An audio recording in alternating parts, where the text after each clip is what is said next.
Antoine of Oregon, A Story of the Oregon Trail. Written by James Otis, originally published in 1912. Audiobook produced by Bodee Books. Please note that we've taken the original sketches from the book and used a tool to enhance them, so be sure to watch the screen as you listen. Foreword by the author, James Otis. The author of this series of stories for children has endeavored simply to show why and how the descendants of the early colonists fought their way through the wilderness in search of new homes. The several narratives deal with the struggles of those adventurous people who forced their way westward, ever westward, whether in hope of gain or in answer to the call of the wild, and who, in so doing, wrote their names with their blood across this country of ours from the Ohio to the Columbia, to excite in the hearts of the young people of this land a desire to know more regarding the building up of this great nation, and at the same time to entertain in such a manner as may stimulate to noble deeds, is the real aim of these stories. In them there is nothing of romance, but only a careful, truthful record of the part played by children in the great battles with those forces, human as well as natural, which for so long a time held a vast portion of this broad land against the advance of home-seekers. With the knowledge of what has been done by our own people in our own land, surely there is no reason why one should resort to fiction in order to depict scenes of heroism, daring, and sublime disregard of suffering in nearly every form. The Fur Traders. There is ever much pride in my heart when I hear it said that all the trails leading from the Missouri River into the Great West were pointed out to the white people by fur buyers, for my father was well known, and in a friendly way, as one of the most successful of the free traders who had their headquarters at St. Louis. It is not for me to say, nor for you to believe, that the fur traders were really the first to travel over these trails, for as a matter of fact, they were marked out in the early days by the countless numbers of buffaloes, deer, and other animals that always took the most direct road from their feeding places to where water could be found. Then came the Indians, seeking a trail from one part of the country to another, and they followed in the footsteps of the animals, knowing full well that thereby they would not lack for water, the one thing needful to those who go to and fro in the wilderness.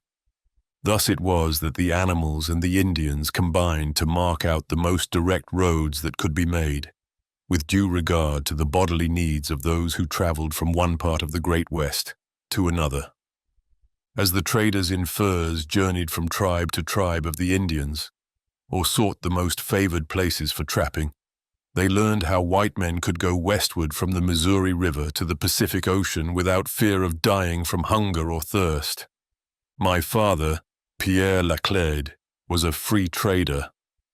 That means he went into the wilderness with his team of boatmen and trappers, without any deals or obligations to the large fur trading companies like the Hudson's Bay, the Northwest, or the American Fur Company.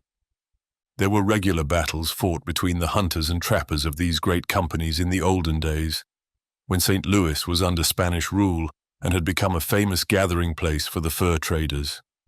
There were many like my father, who, hiring men to help them, carried into the wilderness goods to be exchanged with the Indians for furs, and failing in this, set about trapping fur-bearing animals throughout the winter season. Wonderful sport these same traders had, as I know full well, having been more than once with my father over that trail leading from the Missouri River to the Oregon country. Then there was the homecoming to St. Louis, when every man forgot the days on which he had been cold or hungry, and no longer heeded the half-healed wounds received in Indian attacks, when he had been forced to defend with his life the furs he had gathered.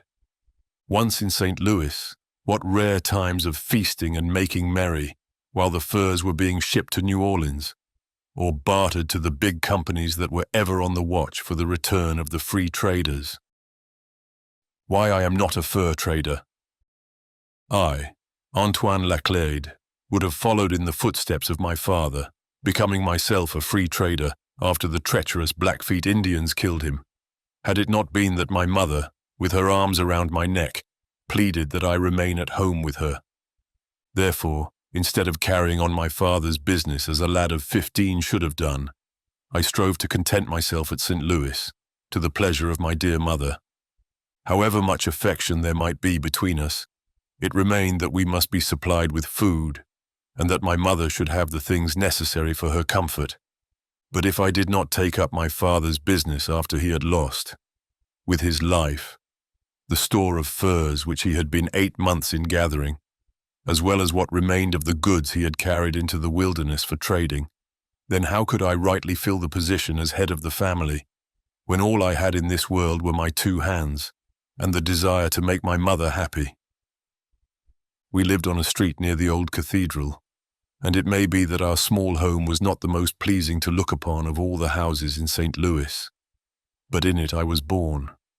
My father had built it, paying for every timber with furs he had gathered at risk of his life, and I would not have yielded it in exchange for the finest house in the land.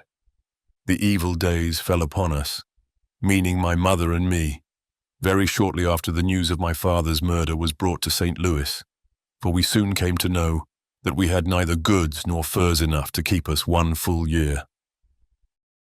Striving to plan for the future. Then it was that I went out one day alone to the riverbank, where I might have solitude and think how I could care for my mother as the only son of a widow should care for that person whom he most loves. I had lived 15 years. There was no trapper in the Northwest Company who could take more furs than I could. To ride and shoot were my pleasures, and my unhappiness was in being forced to set down words with a pen, or to puzzle my poor brain over long rows of figures, which must have been invented only for the sorrow of Antoine Laclede. My rifle and Napoleon, a small spotted pony that could outkick any beast this side the Rocky Mountains, made up all I owned of value, and yet with them I must earn enough to support my mother and make her comfortable. The truth is, I might have joined with some free trader who had known my father, working for a small wage, which would not be more than enough to supply my mother with food and clothes such as had been provided by my father. But I must earn more than that, lest the day should come when from wounds or sickness I could not hold up my end with my companions on the trail or with the traps. All this made my heart heavy as I sat there on the riverbank, asking myself what there was a lad like me could do. Just at that time when I was most downhearted, a man, tall of stature and spare in flesh, came up close beside me and, as it seemed, looked down with much mirth in his heart, perhaps because I carried such a woebegone expression on my face. An inquisitive stranger. Then, much to my surprise, he said, speaking in what seemed an odd tone, much as though he had a cold in his head, "Are you the son of Laclede, the free trader who was killed by the Blackfeet Indians not so long ago?" I was ever proud to own that I was my father's son, and speedily gave the stranger an answer, although at the same time asking myself whether there was any good reason for such a question, or if he was intending to make sport of me. "I am told that you have been over the trail twixt here and the Oregon country with your father, lad." I have been twice into the land of the Walla Wallas, but no farther than that, although it would have pleased me well could I have seen the great ocean. "Now, I am not so certain where the country of what you call the Walla Wallas may be," the man said with a puzzled expression upon his face, whereupon I answered quickly, proud because of being able to tell, "It is this side the Cascade Range, the other side of the Blue Mountains, near where the Columbia River takes a sharp turn to the westward." "The Columbia River, eh?" the man repeated, as if satisfied with my reply. "Then you surely must have traveled near to the Pacific Ocean." I have been so near that one might go down the river to it in a canoe, if he were so disposed. But there is a station of the Hudson's Bay Company near the coast, and we free traders who deal with the Northwest Company have no desire for traffic with those who would shut us out from St. Louis, fearing lest we may cut into their trade. An unexpected proposition. The man seated himself by my side, as if satisfied that I was the one whom he sought, and began his business by saying, My name is John Mitchell. I am at the head of a party of 30 men, women, and children who are bound for the Oregon country.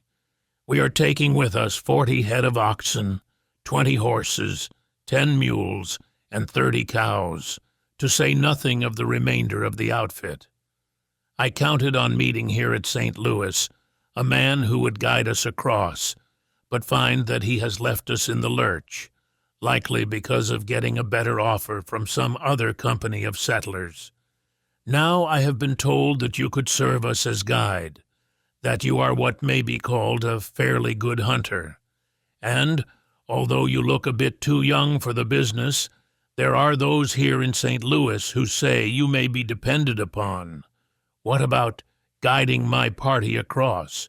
We are willing to pay considerably more than fair wages. It may not be for me to do any such thing, I replied quickly, although at the same time wishing I could go once more into the Oregon country and do a man's work as guide. I have here my mother, who has no other to depend upon, and I must stand by her as a son should. Well said, lad, well said. It does you credit to think first of your mother. But we are willing to pay considerable money to one who can guide us, because this kind of traveling is new to all my party. Already in coming up from Indiana, we have had trouble with the cattle and with the teams. Now say $300 for the trip, and if you are minded to take your mother with you, we stand ready to let her share in whatsoever we have. There is no reason why I should set down all we said, for we sat there on the riverbank until an hour had passed, talking all the while. Each moment I grew more and more eager for the adventure, until it seemed to me I had never had but one desire in life, and that to go into the Oregon country and make there a home for my mother. I promised to meet the man again that evening, and went straight away home to lay the matter before my mother. It surprised me not a little that she seemed to be in favor of going to the Oregon country, and I have since been led to believe that her willingness to abandon the home in St. Louis came from the wish to make a change, and to leave that place where everything must needs remind her of my father. I set out as a guide. Before seeking out John Mitchell, whose company was encamped on the opposite side of the river, I visited a neighbor who had once offered to buy our home. With him, I agreed that for a certain sum of money, he should take possession of the house, using it as his own until my mother and I came back, or in case we remained in the Oregon country, then he was to pay us as many dollars as we agreed upon. That afternoon, an hour before sunset, I paddled across the river to where John Mitchell's company was encamped, and for the first time I questioned whether it might be possible for me, a lad only 15 years of age, to guide all these people who seemingly had no more idea of what was to be encountered in a journey to the Oregon country than if they had never heard of such a place. I dare venture to say there could not have been found in St. Louis a lad over 10 years old who would have shown so much ignorance in forming a camp, as did John Mitchell, who held himself commander of the company. True, there was no reason why they need guard themselves as if in the country of an enemy, yet if they were careless at the start, heeding not the common precautions against the stampeding of their cattle, or the possibility that prowling Indians might steal whatever lay carelessly around, then surely when in a place where danger lurked, they could not be depended upon to care for themselves in a sensible manner. Somewhat of this I said to John Mitchell while looking around the encampment, and that he himself was ignorant of what might be met with on a journey to the Oregon country, was shown when he asked, And are you reckoning, lad, that we may come upon much danger? Aye, sir, and plenty of it, I replied. Just now the Indians are quiet, so I have heard it said by the traders, but even when there is no disturbance of any account, you are likely to come upon roving bands that will make trouble. Even though they may do no worse, you can set it down as a fact that from the time of leaving the settlement of Independence, where the journey really begins, until you have come into the Walla Walla country, there will be hardly a day, or I should say, a night, when you are not in danger of losing your stock through these red thieves. John Mitchell's outfit. There was one thing in favor of John Mitchell as I looked at the matter, which was that his outfit was most complete. He had 5 well-made carts with straight bodies and sideboards from 14 to 16 inches wide running outward 4 or 5 inches. In other words, what are called Mormon wagons. And to 3 of these he counted on putting 4 yoke of cattle apiece. I was not so well satisfied with this, for the beasts had been raised in Indiana, and therefore were not accustomed to eating prairie grass, which would be the greater portion of their food during the journey. I had always heard it said that Illinois or Missouri cattle could stand the journey to the Oregon country better than any others, although then I did not know it from my own experience. The 10 mules were to be used for the hauling of the 2 remaining wagons. To one of these would be harnessed 6 of the animals, and the other, in which many of the women and children were to ride, was to be drawn by 4. The horses were to be used under the saddle. I was forced to admit that Mitchell had not been niggardly in outfitting his company. He had no less than 5 sheet-iron stoves with boilers, one being carried on a small platform at the rear end of each wagon. There were tents in abundance for all the company, while for cooking utensils, there were plates and cups and basins of tinware, 6 or more churns, an ample supply of water kegs, and farming tools almost without number. I had little or no interest in this part of the outfit, but took good care to make certain there were ropes and hobble straps in plenty for tying up the horses and fettering those that were likely to stray, because I knew from experience how much of such supplies might be lost or stolen during the long journey. The weapons carried by the men were of heavier caliber than I would have suggested, unless they counted on using them wholly for buffalo shooting.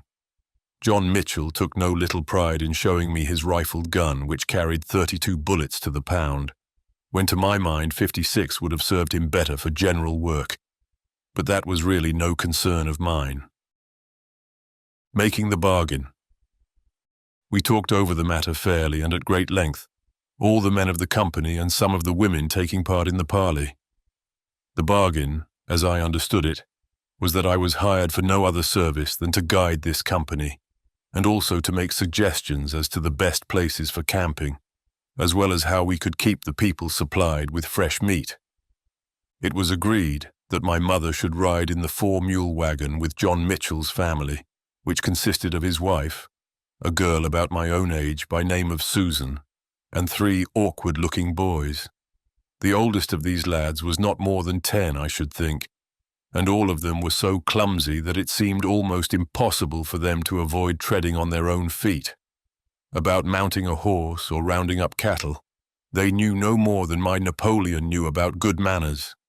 Susan, however, was a sprightly girl, who, as it seemed to me, had more good sense in her little finger than might be found in all the rest of the family. Before my visit was at an end, she came to ask concerning this or that which we might meet with on the way, and I believed I had found one who would be a most desirable comrade.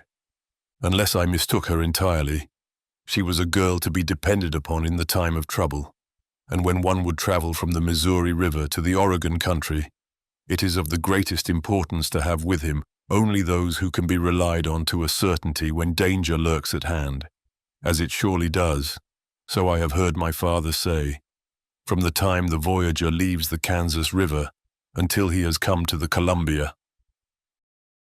It was agreed that my mother and I should have a day in which to make ready for this journey, which, if we met with no serious mishaps, would require not less than 5 months to make.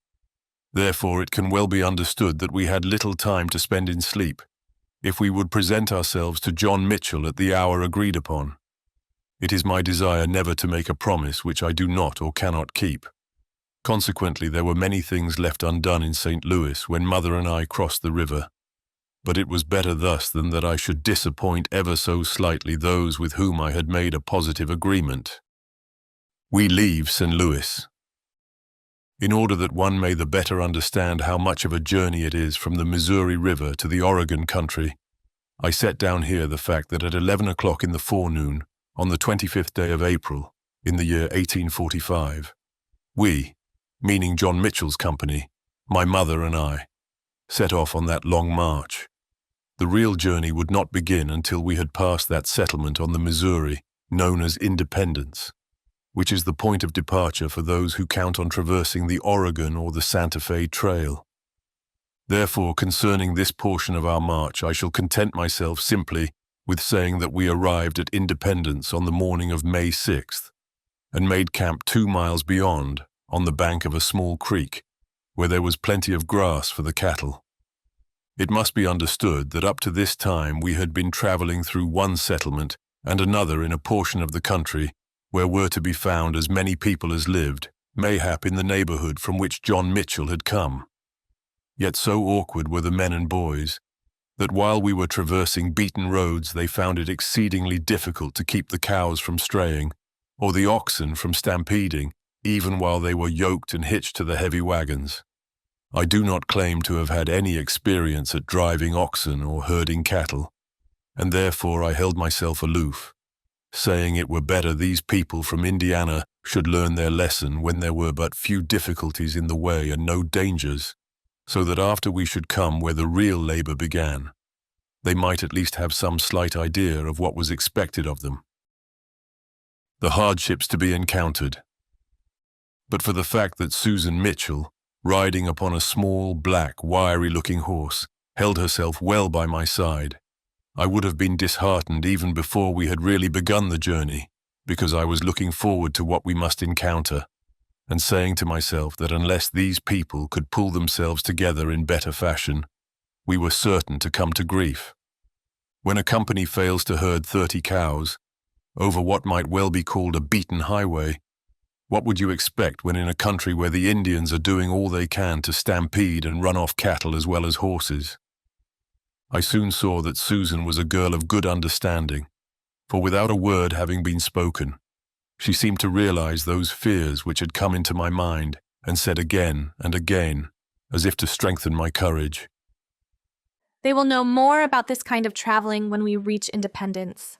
I could not refrain from saying in reply that unless they learned more speedily, it would be well we waited a full year at Independence, rather than attempt a journey where so much danger and hardship awaited us. I venture to say that there was not one among John Mitchell's company who could have put a pack upon a horse in such a manner that it would hold in place half an hour over rough traveling, and as for handling a mule team, the driver of that wagon in which my mother rode had no more idea of how the beasts should be treated than if he had so many sheep in harness. To show how little these people knew about the land, I only need to say that from the moment we left St. Louis, one or another kept asking me if we might see buffalo before nightfall. The idea of buffalo between St. Louis and Independence was absurd, unless perhaps we came across some old bull that had been chased away from the herd by hunters. It was by my advice that John Mitchell decided to overhaul his outfit at Independence in order to learn whether there might be anything needed, for after having left the settlement, we would find no opportunity of replenishing our stores save at some one of the forts. And then it was a question, serious indeed, whether we could get what might be needed. The camp at Independence.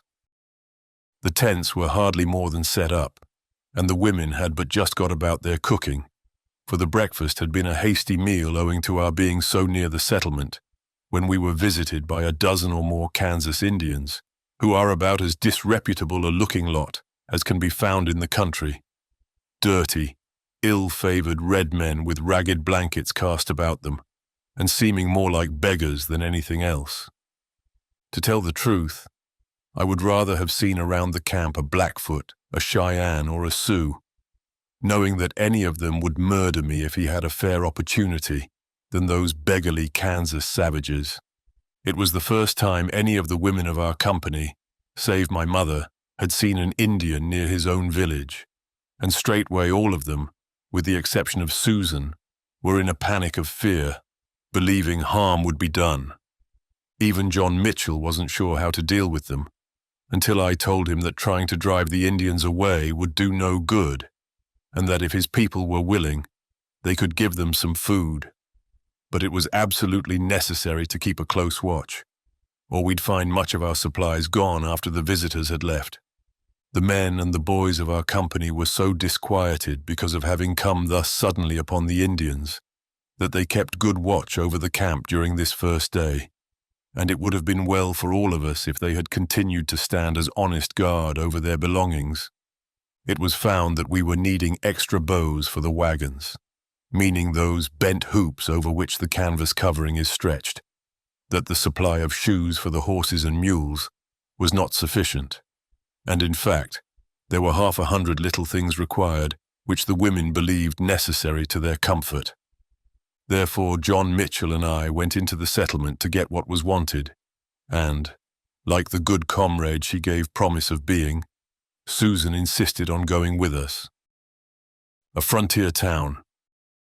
Independence was much like a trading post, save that there were no blockhouses, but the log tavern had the appearance of a building put up to resist an attack, and the brick houses surrounding it were made with heavy walls, in which were more than one loophole for defense. The idea that the settlement was a frontier post was heightened by the number of Indians to be seen, while their scrawny ponies were tied here and there in every available place.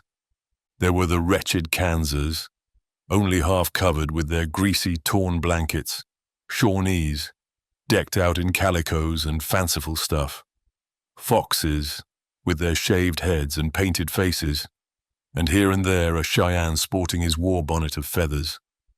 The scene was not new to me, and so did not invite my attention. But Susan, who seemingly believed that she had suddenly come into the very heart of the Indian country, was so interested that I went with her here and there, while her father was bartering in the shops, and before an hour had passed, her idea of an Indian was far different from what it had been before she left her home in Indiana. I had nothing to say against the savages more than can be set down when I speak of the murder of my father, and save for the fact that Susan was so eager to see all she might, and that everything was so strange to her, I would not have lingered in the settlement a single minute longer than was necessary to complete our outfit. There were here Santa Fe traders in Mexican costume, French trappers from the mountains, with their long hair and buckskin clothing, groups of Spaniards, who were evidently bound down the Santa Fe Trail, and here and there and everywhere, as it seemed, were people from the States, emigrants like those who followed John Mitchell, to the number, I should say, of not less than 200, all expecting to make homes in the Oregon country. It saddened me to think of what was before these people. To gain the banks of the Columbia River, they must travel more than 2,000 miles, in part over sandy plains, where would be found little or no water for themselves and scanty feed for their animals. There were rivers to be crossed where the current ran so swiftly that a single misstep might mean death. Mountain ranges were to be climbed when even the strongest would find it difficult to make progress, and all the while danger from wild beasts or wilder men.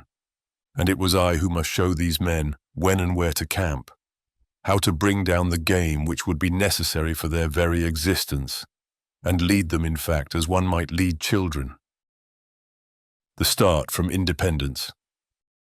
We remained in camp by the creek until next morning, and then our way lay over the rolling prairies, where was grass on every hand and water in abundance, yet we made only 15 miles between 8 o'clock in the morning and within an hour of sunset, owing to the awkwardness of those who were striving to drive our few head of cattle. Then came the first real camp, meaning the first time we had halted where it was necessary to guard everything we owned against the Indians, for we knew full well there were plenty in the vicinity of Independence, and I strove my best to show these people how an encampment should be formed on the prairie. It was difficult to persuade John Mitchell that it would be better to give the horses and mules a side hobble than to take chances of securing them by picket ropes. I had always heard that by buckling a strap around the fore and hind legs, on the same side, taking due care not to chafe the animal's legs, he could not move away faster than a walk, while if he was hobbled by the forefeet only, it would be possible for him to gallop after some practice. There were many in our party who claimed it was a useless precaution to hobble the horses, and insisted on fastening them to picket pins, doing so in such a slovenly manner that I knew if the animals were stampeded, they could easily make their escape. Before morning came, we had good proof that carelessness in looking after the livestock at such a time is much the same as a crime. Careless travelers. When I proposed that watch be set around the encampment during the night, every man, even including John Mitchell, protested, saying it was a needless precaution, that they were all needing sleep, and there was no reason why any should stand guard when they could look around on every hand and make certain there was no one near to do them harm. One of the women asked me if there might be any danger from wild beasts, and when I told her we had not yet come into that part of the country where such game were found, every member of the company believed I was only trying to show myself as the commander. I heard one of the men say grumblingly to another that he was not minded to put himself under the orders of a boy who took pleasure in displaying his authority, even to the extent of making them stand needless watch. Never had I seen my father make camp, even though no more than 2 miles from a fort or a settlement, without carefully hobbling his horses, rounding up the cattle if he had any, and stationing a picket guard, insisting that those on duty remain awake during every hour of the night. Now, however, these people from Indiana, who knew nothing whatsoever of traveling in the wilderness, claimed to have a better idea of how camp should be guarded than did I, who had already traversed the Oregon Trail twice, and I so far lost my temper as to make no reply, saying to myself that if they were inclined to take desperate chances, the loss would be theirs, not mine. Mayhap if we had been farther along the trail among the mountains, where the danger would be greater if we lost all our animals, then for my mother's sake I might have insisted strongly that the orders which I gave should be obeyed. As I have said, however, I held my peace, while those foolish people lay down to sleep in their tents or in the wagon bodies, believing they were safe beyond any possible chance of danger simply because of being no more than 17 miles from Independence. I must say to John Mitchell's credit that he outfitted me as he would have done an older guide, and set apart for my especial use one of the small canvas tents, believing that my mother would have more comfort by herself than if she shared a bed in one of the larger tents, or in one of the wagons where so many must sleep. I proposed that she use my camp, and we two laid ourselves down that night feeling uncomfortable in mind, for she understood quite as well as did I that we were taking great chances at the outset of the journey. I had hobbled Napoleon securely, as you can well fancy. In addition to that, I had made him fast to a picket pin firmly driven into the ground, so there might be no danger of his straying too far away.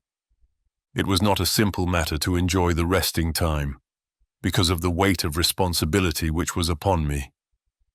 Even though John Mitchell's people were not inclined to obey such orders as I saw fit to give, yet I knew that in event of trouble they would cast all the blame on my shoulders, and not until a full hour had passed were my eyes closed in slumber, overrun by wild horses. It seemed as if I had hardly more than lost myself in sleep when I was aroused by a noise like distant thunder, and springing to my feet, as I had been taught to do by my father at the first suspicious sound, I stood at the door of the tent while one might have counted 10, before realizing that a herd of those wild ponies, which are to be found now and then on the prairies, was coming upon us. Once before in my life had I seen horses and cattle stampeded by a herd of those little animals, and without loss of time I rushed into the open air, shouting loudly for the men to bear a hand, at the same time discharging all the chambers of my weapon. Unfortunately, however, I was too late to avert the evil. If we had had a single man on guard, he could have given warning in time for us to have checked the rush. But as it was, the ponies were within the encampment before I had emptied my weapon.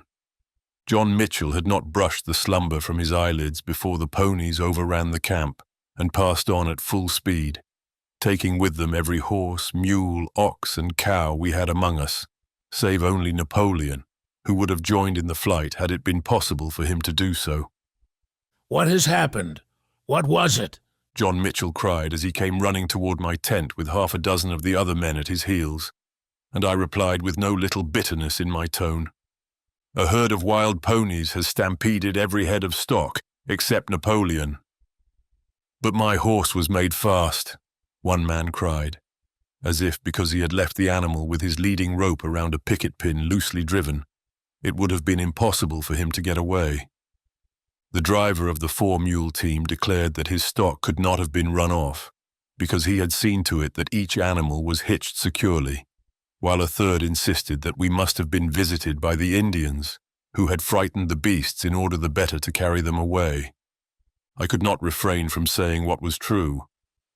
If we had had but one man on guard, this could not have happened. I tell you that the disturbance this night was caused by a herd of wild ponies. Then why do we not go in search of the stock?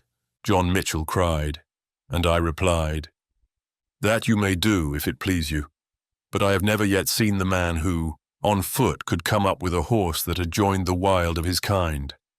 When the morning dawns, I will do all I can to aid in gathering up the stock, but until then there is nothing to be done."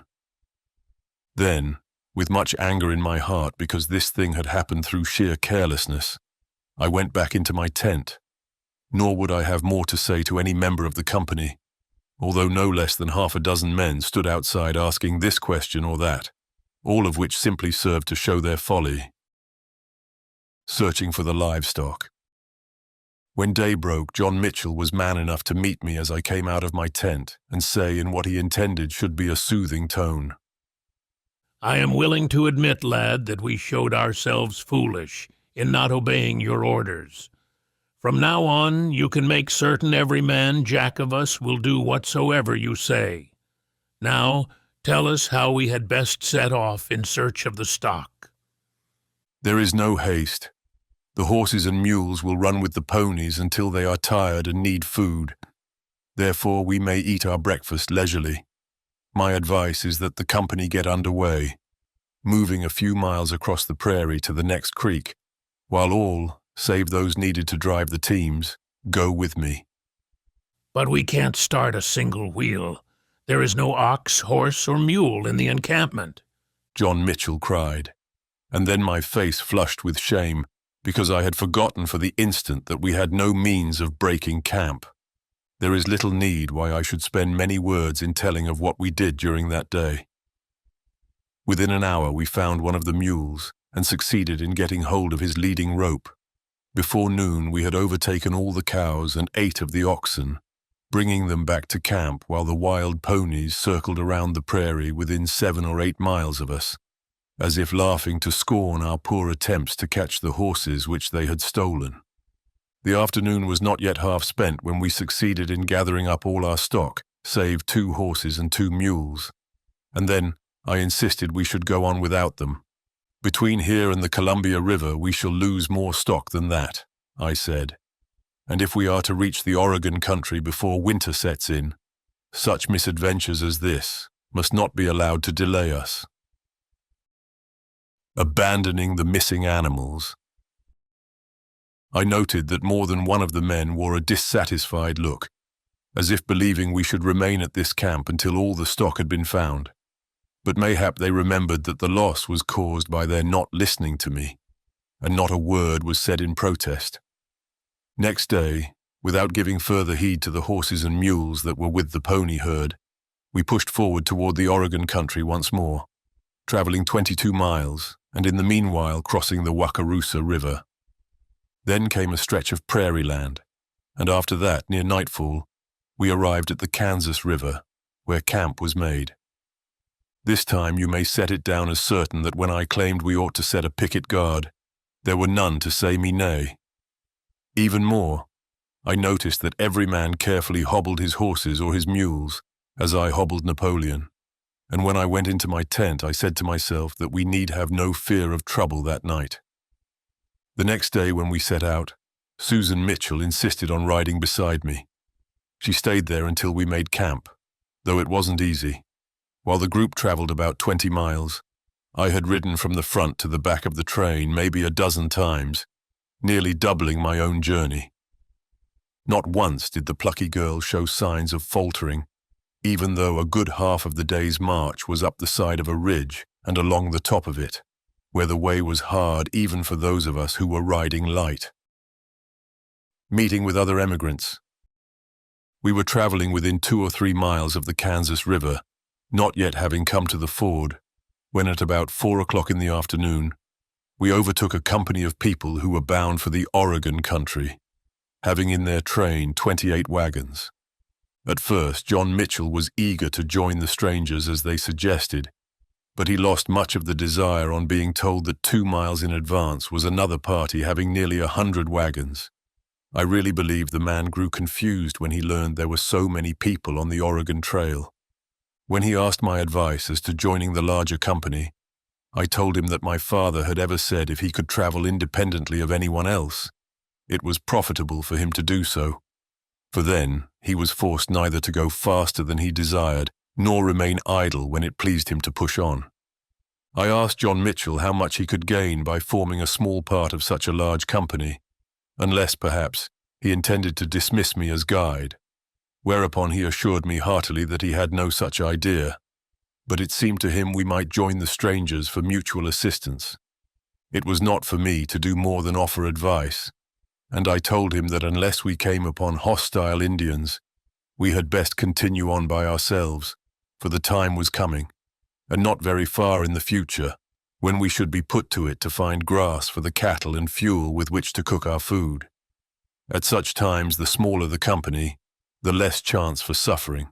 It was Susan who settled the matter, for she said very decidedly that I, who had already traveled over the Oregon Trail twice, ought to know more about such affairs than any other in the company.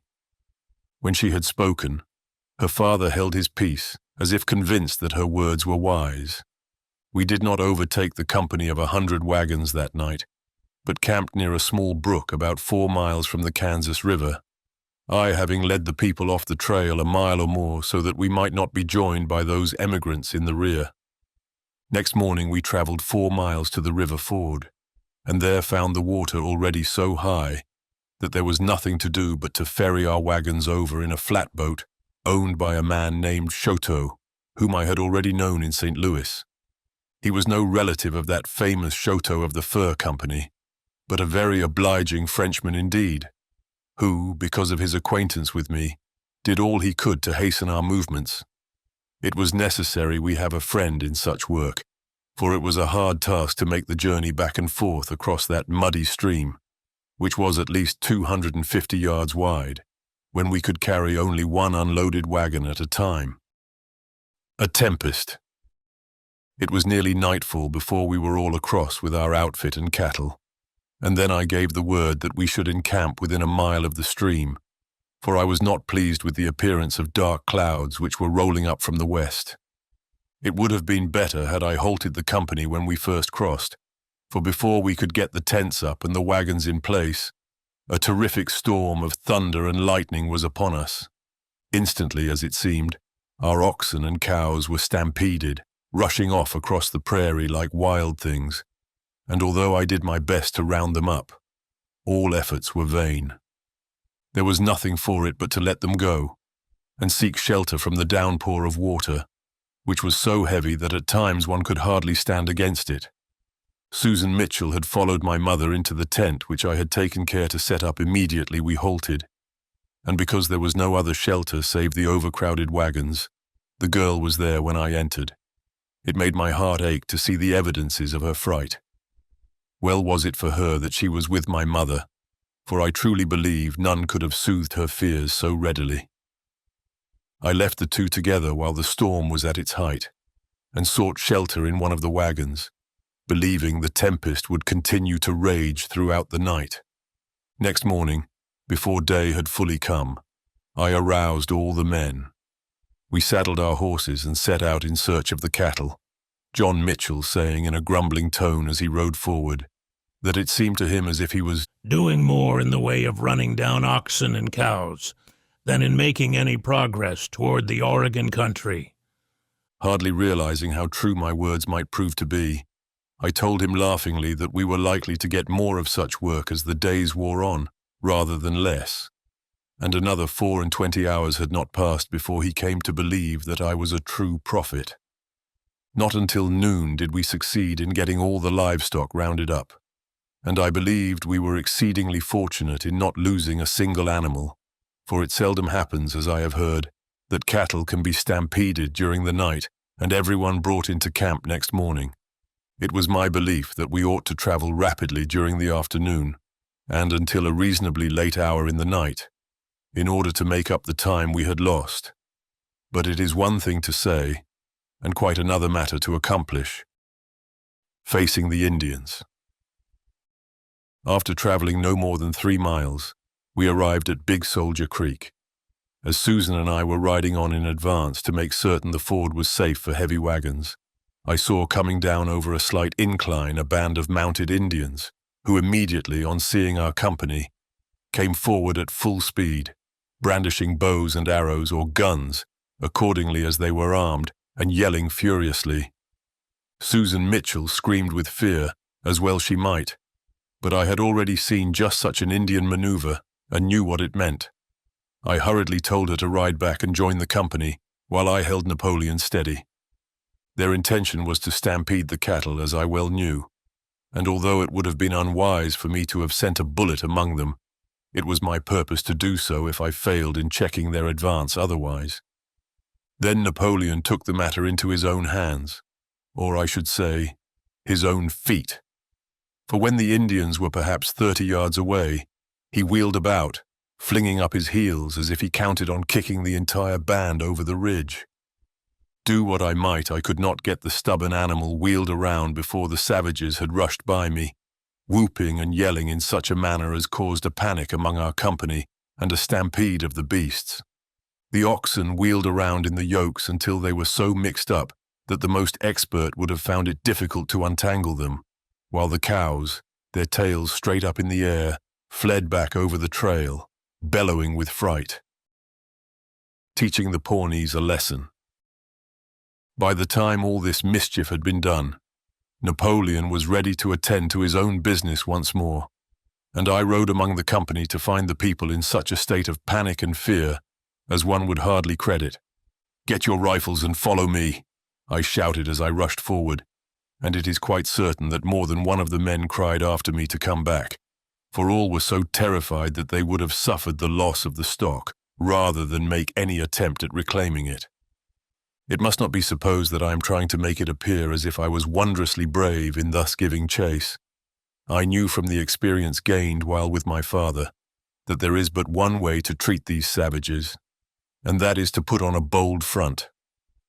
After doing any mischief, the Indians would go farther and farther until, having accomplished all their desires, if their victims made no attempt to defend themselves, therefore it was necessary that we make a decided stand. I knew full well that if we pursued, these Pawnees, as I judged them to be, would speedily be brought to their senses, whereas, if we remained idle in camp, they would run off all the stock, and for us to lose that herd of cows at the very outset of the journey would indeed have been disastrous. It was fortunate for those under my charge that they followed as I commanded, even though they did not do so willingly. When we had ridden at our best pace 6 miles or more, we came upon all except 3 of the cows who, wearied with their mad race, were now feeding, but not a feather of an Indian could be seen. That the Pawnees knew we were coming in pursuit, there could be no doubt, and because they were not in war paint, I understood that they must have an encampment nearby. Therefore, as soon as we had rounded up the cattle, I told John Mitchell it was our duty to search for the Indian camp, and there demand that they return to us or aid us in searching for the cows we failed to find. The Pawnee Village. The man looked at me uncertainly an instant, as if questioning whether we had the pluck, as the Easterners say, to ride into an Indian encampment. Then he said grimly, almost as if doubting his own judgment, "I shall do as you say, boy, but if mischief comes of it, remember that I hold you responsible."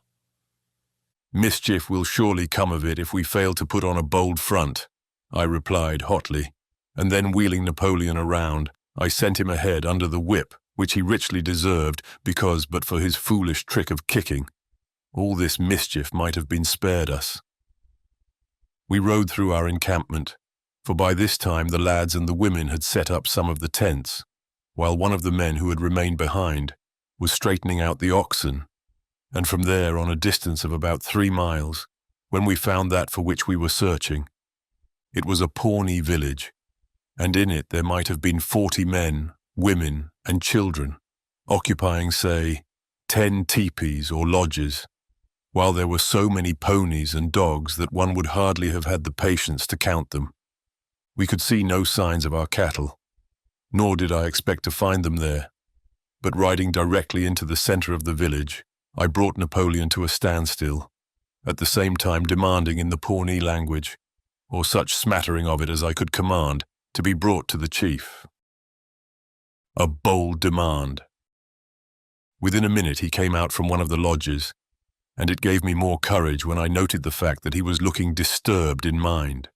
I demanded that he, or some of his tribe, return to us the cows which had been driven away. If there had ever been such a being as an honest Indian, then I might have believed we had come upon him, for this chief, knowing there were men enough in our company to wipe out his entire band, declared again and again, with no little show of innocence, that neither he nor his young men had had anything to do with our cattle. Straightway I pointed here to one fellow and there to another, as two whom I recognized among those who had ridden over the ridge, and called the attention of the chief to the ponies at the farther end of the village, which were yet covered with perspiration. Instead of staying there to parley with the fellows, I insisted that the cows be brought to us before another day had passed, and made many threats as to what would happen in case my demands were not complied with. Then we rode out of the village. When we were some distance away, John Mitchell asked in a bantering tone if I really expected to see the cows again, whereupon I told him we would not move from the present encampment, save to punish the rascally Pawnees, until every head of the 3 had been brought to us. Because he laughed, I saw that he believed that he never would see his cattle again. But I was better acquainted with the Pawnees than he. I gained credit as a guide. Because of all that had happened, I found no reason to complain of the manner in which watch was kept over the encampment that night, and at a fairly early hour next morning, even before I had begun to expect them, the Indians came into camp with 2 of the cows. They talked much about their innocence so far as causing a stampede, and claimed that it was not possible to find the 3rd beast. The Pawnee who acted as spokesman would have tried to make me believe they were simply in sport when they overrode our camp, but I let him know that I was acquainted with such thievish tricks, and threatened them as to the future, much as though I had a company of soldiers at my back. It may be that the Indians were not greatly frightened by what I said, but certain it is that the members of John Mitchell's company began to believe that I was to be treated less like a boy, and more after the manner of one who knew somewhat regarding the work in which we were engaged. They gave more heed to my words from that time on, and Susan Mitchell seemed to think I had done some wondrously brave deed when I frightened the cowardly red men, or attempted to, but we never again saw that 3rd cow. I believed that the Pawnees had hidden her, intending to have a great feast after we had gone away, but I dared not go any farther in the way of threats lest they openly defy me, when I would have been powerless because the men of our company were not equal to fighting the savages. I could have told Susan that if we had come across a party on the warpath, then my words would have been laughed at, and I might have found myself in serious trouble through making threats which could not be carried into execution. A difficult crossing. Because of having been thus delayed by waiting for the cattle, we traveled only 5 miles on this day, which, if I remember rightly, was the 14th of May. Then we arrived where Big Soldier Creek must be crossed, an undertaking I had been looking forward to with no little anxiety because the banks of the creek are very steep, and it is impossible to drive either mules or oxen down to the bed of the stream while attached to the wagons. We were forced to unyoke the oxen and unharness the mules, after which we let the wagons down by means of ropes, with 4 men to steer the tongue of each cart. The ford was shallow, but on the other side the banks loomed in front of us like the sides of a cliff. In order to get even the lightest wagon to the top, we had to yoke all the oxen in one team, and even then, every man of us put his shoulder to the tailboard, pushing and straining as we forced the heavy vehicle straight into the air. as one might say. One entire day was spent in crossing, and within an hour of sunset we pitched our tents on the high banks, where we let down buckets by ropes in order to get water for cooking, this method being easier than scrambling up and down the steep incline. Before night had come, a party of about 60 from the Ohio country joined us, having 15 wagons. They were unaccustomed to such traveling, as I understood after seeing them make camp.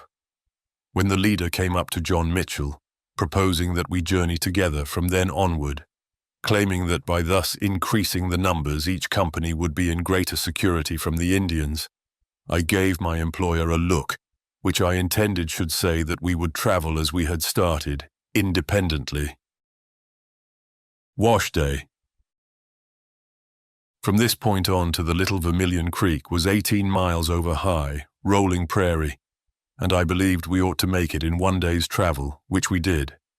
We arrived at the creek about 4 o'clock in the afternoon, and within 30 minutes it seemed as if the banks of that small stream were literally lined with fires, over each of which was suspended a kettle filled with water. Tubs were brought out from all the wagons, for the women of our company had decided on making a wash day of the 3 or 4 hours remaining before sunset. On seeing that Susan Mitchell was not taking part in this labor, I proposed that we ride 5 or 6 miles onward, where I knew would be found quite a large village of Kansas Indians. She was only too well pleased with the proposition, even though having been in the saddle since early morning. To me, one Indian village is much like another, but before we had come to the end of our journey, Susan could point out the difference between a Kansas, a Pawnee, a Cheyenne, or a Sioux teepee. The Kansas Indians make their houses about 30 feet in length by 15 feet wide, and build them by sticking hickory saplings firmly into the ground in the shape of the lodge desired.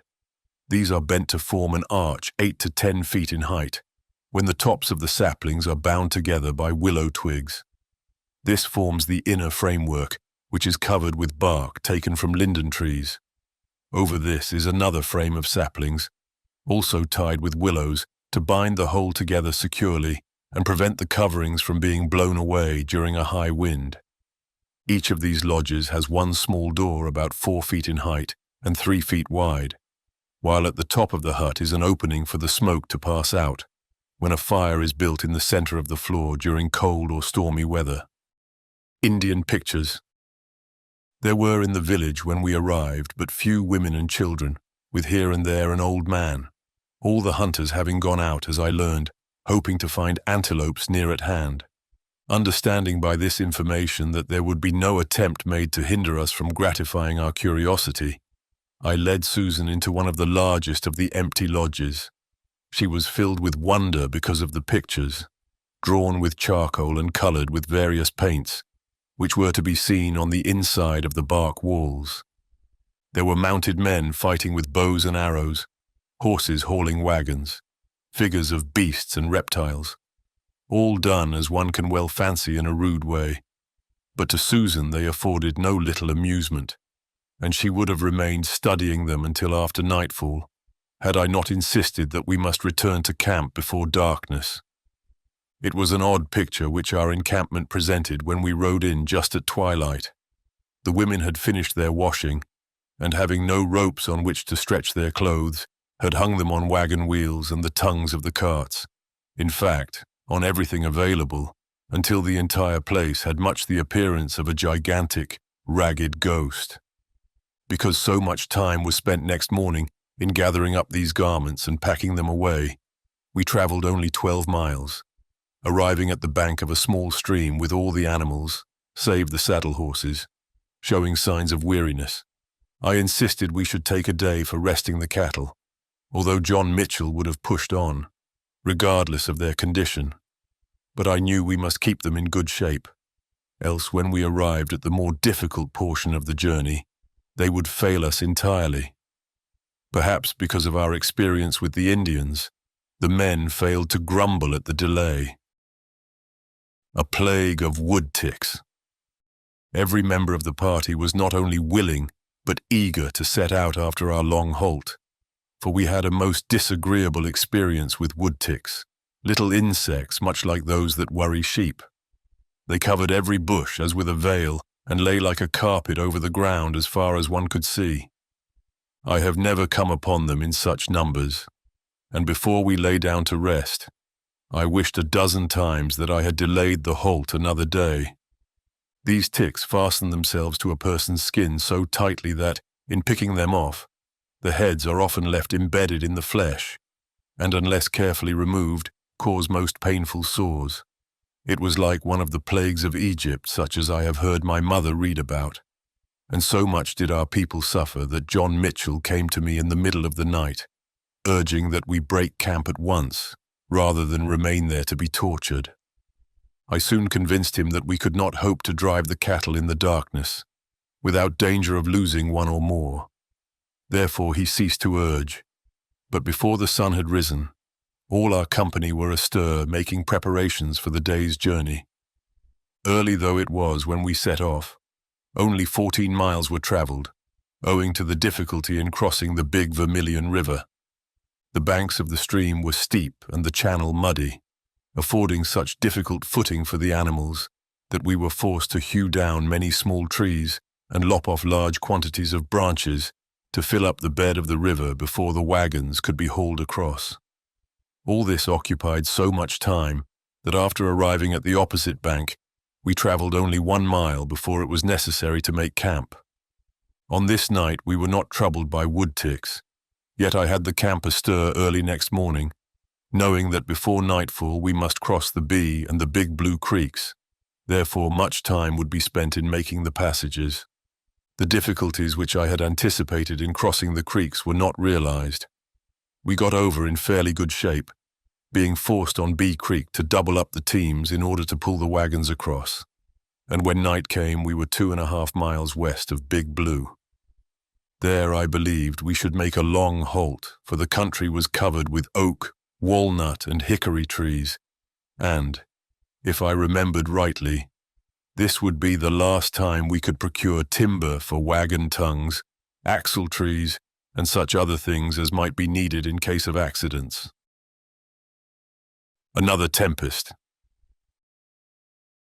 It was well we came to a halt early, for the tents were no more than up, and the wagons not yet drawn in a circle to form a corral for the horses, before the most terrific storm of rain I ever experienced burst upon us.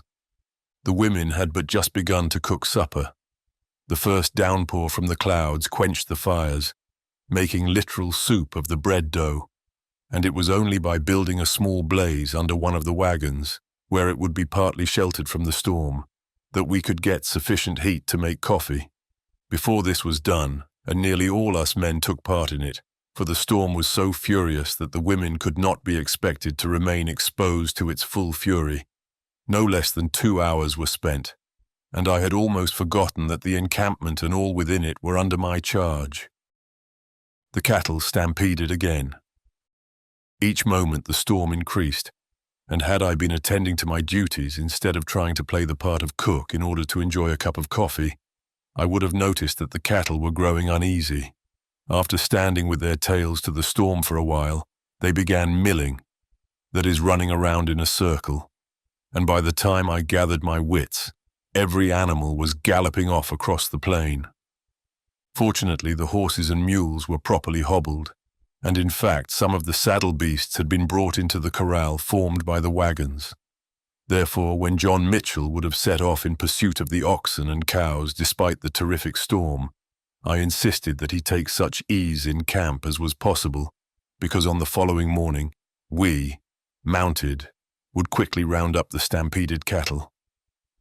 It was a most dismal night, and for the first time since leaving their homes, these people, who were setting their faces toward the Oregon country, had a fair taste of what hardships awaited them. So furious was the wind that the rain found entrance to every camp and beneath each wagon cover until beds and bedding were saturated. Welcome indeed was the morning to my mother and me, for our tent stood in a tiny pond when the day broke, and we waded out to a higher bit of ground, where the gentle summer breeze, now that the storm had cleared away, might dry our water-soaked clothing. Without waiting for breakfast, I saddled Napoleon, calling upon the men to follow me, and within 4 hours we had rounded up and brought into camp the missing animals. Then came a hasty meal, and I gave the word to break camp, whereupon John Mitchell reminded me that we were to take in a store of oak and hickory timber for future needs, but I insisted that we push on a short distance, knowing that this wooded country extended 10 or 12 miles farther westward, where I hoped to find higher ground, so we might be able to camp with some comfort. Difficult traveling. The trail was heavy. The rain had so softened the ground that the wagon wheels sank several inches into it, and many times before nightfall we were forced to hew trees and cut large quantities of brush in order to fill up the depressions in the way where the water stood deep and the bottom was much like a bog. Again and again we found it necessary to double up the teams in order to haul the heavy wagons over the spongy soil, and after we had traveled 8 miles with more labor than on the previous day, we had expended in going twice that distance, we decided to encamp. We were on reasonably high ground, or in other words, we were not in a quagmire, and after camp had been made, I counted that we would spend the following day in getting as much hickory and oak timber as we might need when we came to the mountain ranges, where axle trees, wagon tops, and even the wheels themselves were likely to be splintered because of the roughness of the way. Next morning, while the men were hewing trees and shaping them roughly into such forms as might come convenient, the women took advantage of the opportunity to churn, and at noon we had fresh butter on our bread, which was indeed a luxury.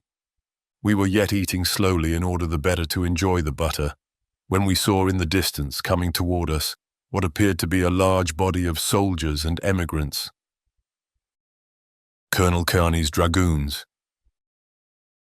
Among the foremost of the horsemen who came up and halted near us was Colonel Stephen W. Kearney, who, with 300 dragoons, 19 wagons drawn by mules, 50 head of cattle and 25 sheep, was making the first military campaign into the far west, in order properly to impress the Indians with the strength and power of the Great Father at Washington.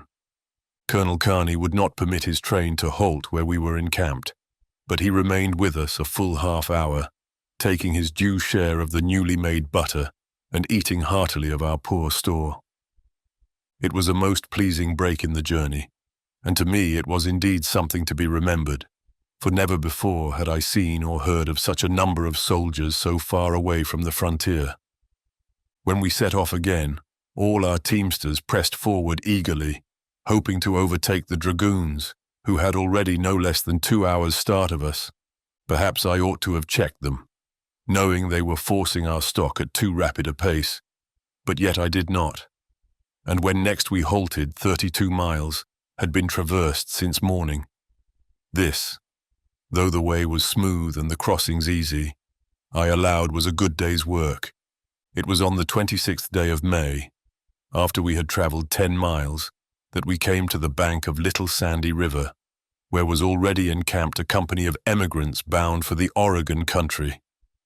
They had 32 wagons, and in addition to the other stock, 90 cows, having started from Independence with 100. Susan Mitchell laughed with glee when we arrived at this camp, and, when I asked the reason for her high spirits, told me our people could spend the evening visiting these strangers, even as they visited their neighbors at home. Indeed, I saw that all the members of the company were prinking and pluming like a party of savages, making ready for a war dance. Men whose clothing had been well nigh in rags suddenly appeared decked out in finery, and as for the women and the girls, a garden of flowers could hardly have compared with them for variety of colors. Disagreeable visitors. However, our company did not spend the evening visiting the strangers. On the contrary, they were forced to entertain others, for before supper had been cooked and eaten, about 300 Kansas Indians, men, women, and children, some walking, some riding, came into camp.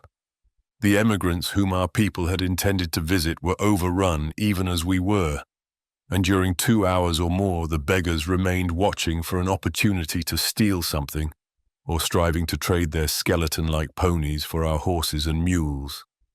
Some of the visitors were clad in buckskin. Others had leggings of elk hide, with buffalo skins over their shoulders, while many wore only greasy, ragged blankets and leggings, so besmeared with blood and dirt that one could not tell what the material might be. Many of the men had long hair, while the heads of others were shaved close to the skin, save for a tuft extending from the forehead over the crown and down to the neck, much like the comb of a rooster. Some had their faces painted in a fanciful manner with red, while others had only their eyelids and lips colored. Again, there were those with various colored noses or ears, and I failed to see any two who were decked out, either with garments or by paint, in the same manner. The costumes and decorations of the women were as varied as those of the men, and equally filthy. All, from the smallest papoose to the oldest brave, were repulsive, at least to me, because of their uncleanliness. Driving away the Indians. How long those representatives of the Kansas tribe would have remained with us, awaiting an opportunity to steal whatever they might, I cannot say. But at about 8 o'clock, John Mitchell urged that I drive them away, if indeed I dared. This last suggestion caused me to smile, for what fellow would not dare anything among the Kansas Indians, who know no more of courage than they do of cleanliness? I speedily sent them out of the camp, and when, next morning, the whole tribe returned begging this or that, I threatened punishment to any who should dare linger around. Again, we had an opportunity to join forces with another company, for those emigrants whom we met at Little Sandy River were eager to journey with us, but intended to remain one full day on the bank of the stream in order to rest their stock. I urged that we push on, lest they should travel with us whether we wished or not, and so we set off at an early hour across the prairie, arriving next day at the Republican Fork of the Blue River. It was on the last day of May that we came to where the trail turns abruptly away from the stream, stretching out 25 miles or more to the Platte River. Then we advanced in wild, fertile bottoms, where wild peas abounded, and we were among the last of the oak and hickory trees that we would see for many a long day. Turkey hunting. Here I knew we might find game, and said to those men who had been eagerly inquiring day after day as to when we would come upon buffaloes, that now was the time when they could display their skill in bringing down wild turkeys. I had supposed that these people knew somewhat about hunting, but when one of the men turned upon me sharply, asking how I knew turkeys could be found near about, I nearly laughed in his face, for it seemed to me that a child should have known we were come at last to where game of some sort might be taken easily. I had no idea of hunting turkeys, for I knew that within the next few hours there should be a possibility of bringing down as many antelopes as Napoleon would be willing to carry. Therefore I remained in camp, and saw those eager hunters striding off amid the timber, making noise enough to warn every fowl or beast of their coming. The wonder of it was that the fellows brought in a feather, yet at night they returned triumphant and excited, with 2 turkeys, and one would have believed from the way the game was displayed that they had shown great skill. When Susan Mitchell asked why I did not go out in search of game, I told her it was not for me to spend my time in such sport, but that before many days had passed, I would show her what a hunter could and should do in this country. It may be she thought I was boasting, and I fancied I read as much on her face, but I contented myself in silence, knowing that she soon would see what kind of hunting those who have crossed from the Missouri River into the Oregon country twice could do. Eager hunters. Next day, every man and boy in our company was looking eagerly forward for signs of game, and when, the afternoon being nearly spent, they saw large herds of antelopes in the distance, it was only with difficulty I could force the teamsters to remain on their wagons. Every horseman would have set off at that time in the afternoon with weary steeds, when there was no possibility of running down the game, had it not been for John Mitchell, who, after talking with me, insisted that no man should leave the company until we had made camp. The Platte River was to be crossed before we halted, and we needed every man with us, for I knew that the bottom of the stream was soft, and the chances many that we would be forced to double up our teams. However, we gained the opposite bank without much difficulty, and were hardly more than ready to encamp, after having travelled 18 or 19 miles, when it began to rain once more, and then the men were glad that they had not set off to hunt at nightfall. We camped where it would be possible for us to get water without too much labour, and set about gathering fuel before everything was soaked by the rain, and darkness was upon us. Then the men began to treat me as if I was of their own age.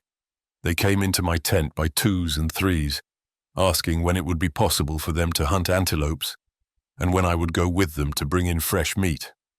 I told them that on the next day they should have all the hunting that would satisfy them and their horses, and this caused them to wonder how I knew antelopes might be near at hand. Antelope country. Next morning, when we had travelled no more than 6 miles, any hunter could see that we were in a game country, and because our people were really in need of fresh meat, to say nothing of the desire of the men for sport, I gave the word to halt and make camp. John Mitchell angrily demanded why I had halted the company before the forenoon was half spent. When I told him that here was our opportunity to get antelope steaks for supper, he looked at me as if he believed I was talking of something wholly beyond my knowledge. I have an idea he would have countermanded my order to form camp, insisting that we move on. Had not his wife suggested that now we were so near the river, where the bank was shelving instead of steep, it would be a good time for the women to finish washing their clothing. After she had spoken, he said to me, "Very well, lad. You may show the other men your antelopes. I have no desire for a wild goose chase across the prairie." I gave little heed to his banter, and those who had been so eager for the hunt were right willing to follow me on the chance that they might come upon something that could be killed. John Mitchell finally consented to go with us, in order, as he said, to hear what sort of excuse I would make for not finding game.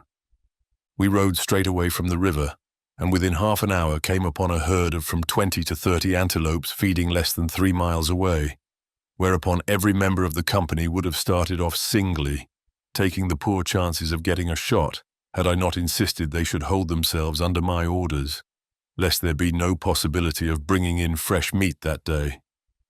"You made a good guess, lad," John Mitchell said to me, as if he was disappointed because we had brought the game to view, and I replied, "Anyone familiar with this country may say with reasonable certainty that he will find deer in such and such a place without first having seen any signs.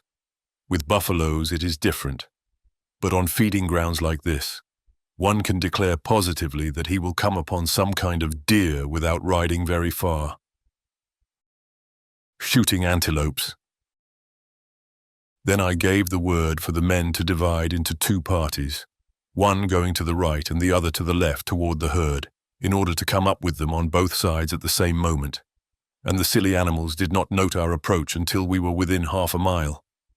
Then they showed how rapidly they could run.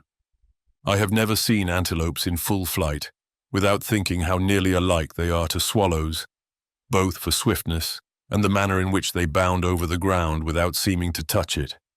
There are not many horses that can come up with this game once the fleet animals have been aroused, but I knew my pony could gain upon them in a chase of 5 miles or less, and straightway urged him on, shouting for the others to follow. It was like horses accustomed to the plough striving to keep the pace with a blooded racer, when we struck off across the plains, and before 2 miles had been traversed, my companions were left so far in the rear that there was little chance they could take any part in this sport. I urged Napoleon on until we were in fairly good range, when, firing rapidly, I brought 2 of the beautiful creatures to the ground.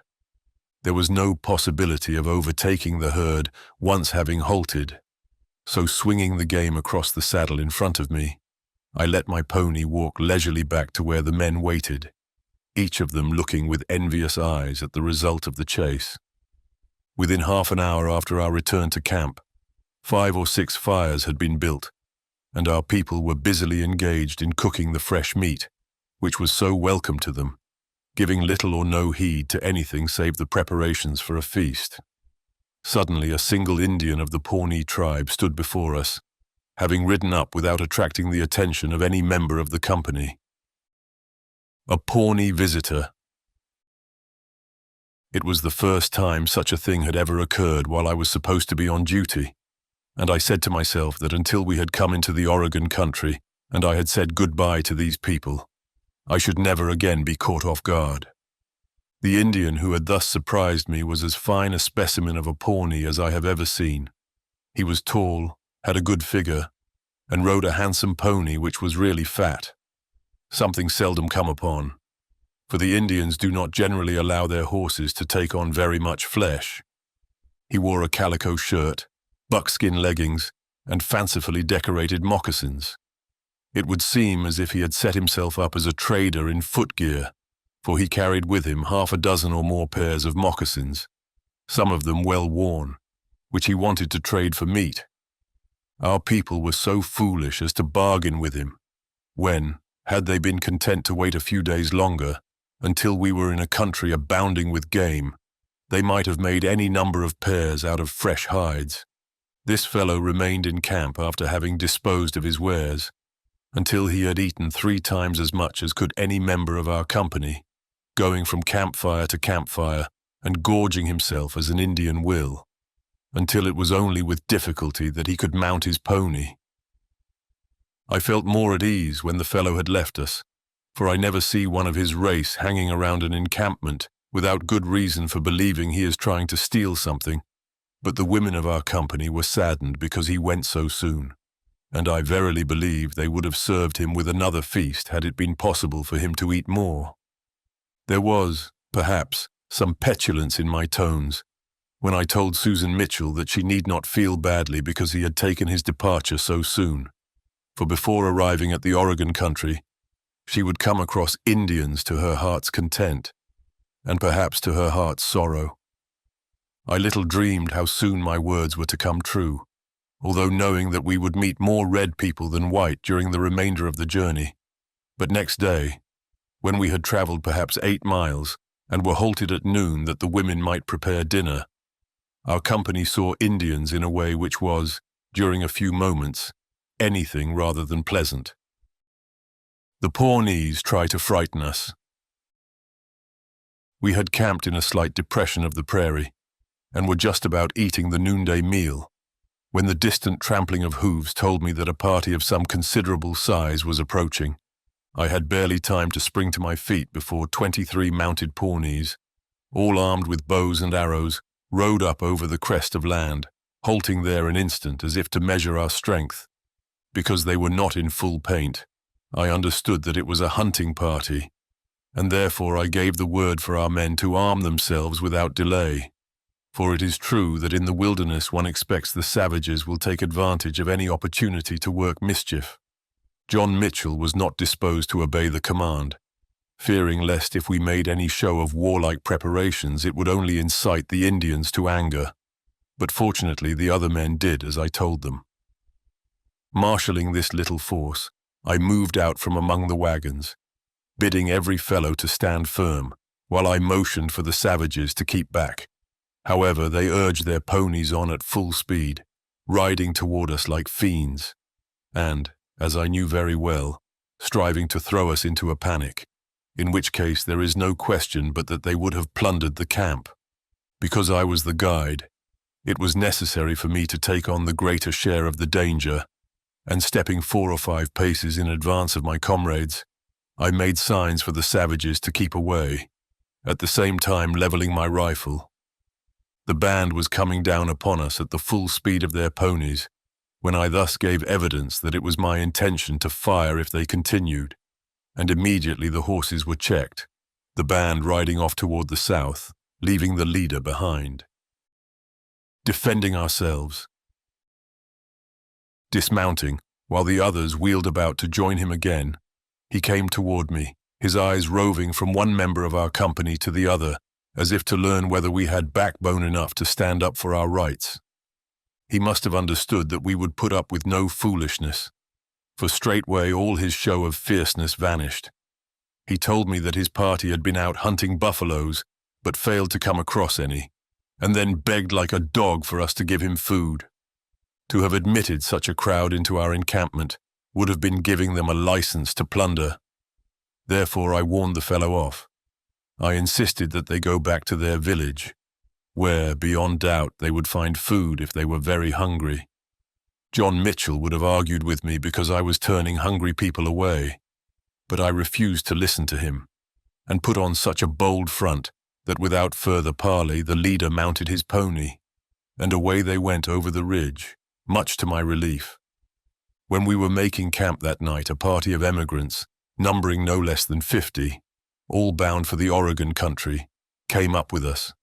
Instead of halting, as one might have supposed, for a quiet chat, they rode on as though fearing we might want to join them, and I said to myself that their guide must be one who, like myself, had already traversed the Oregon Trail.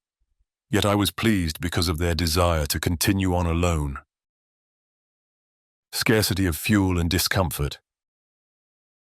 We made only 12 miles on this day, and then camped on the open prairie where we were sadly in need of fuel, being obliged to scrape up dried grass and gather even the tiniest twigs.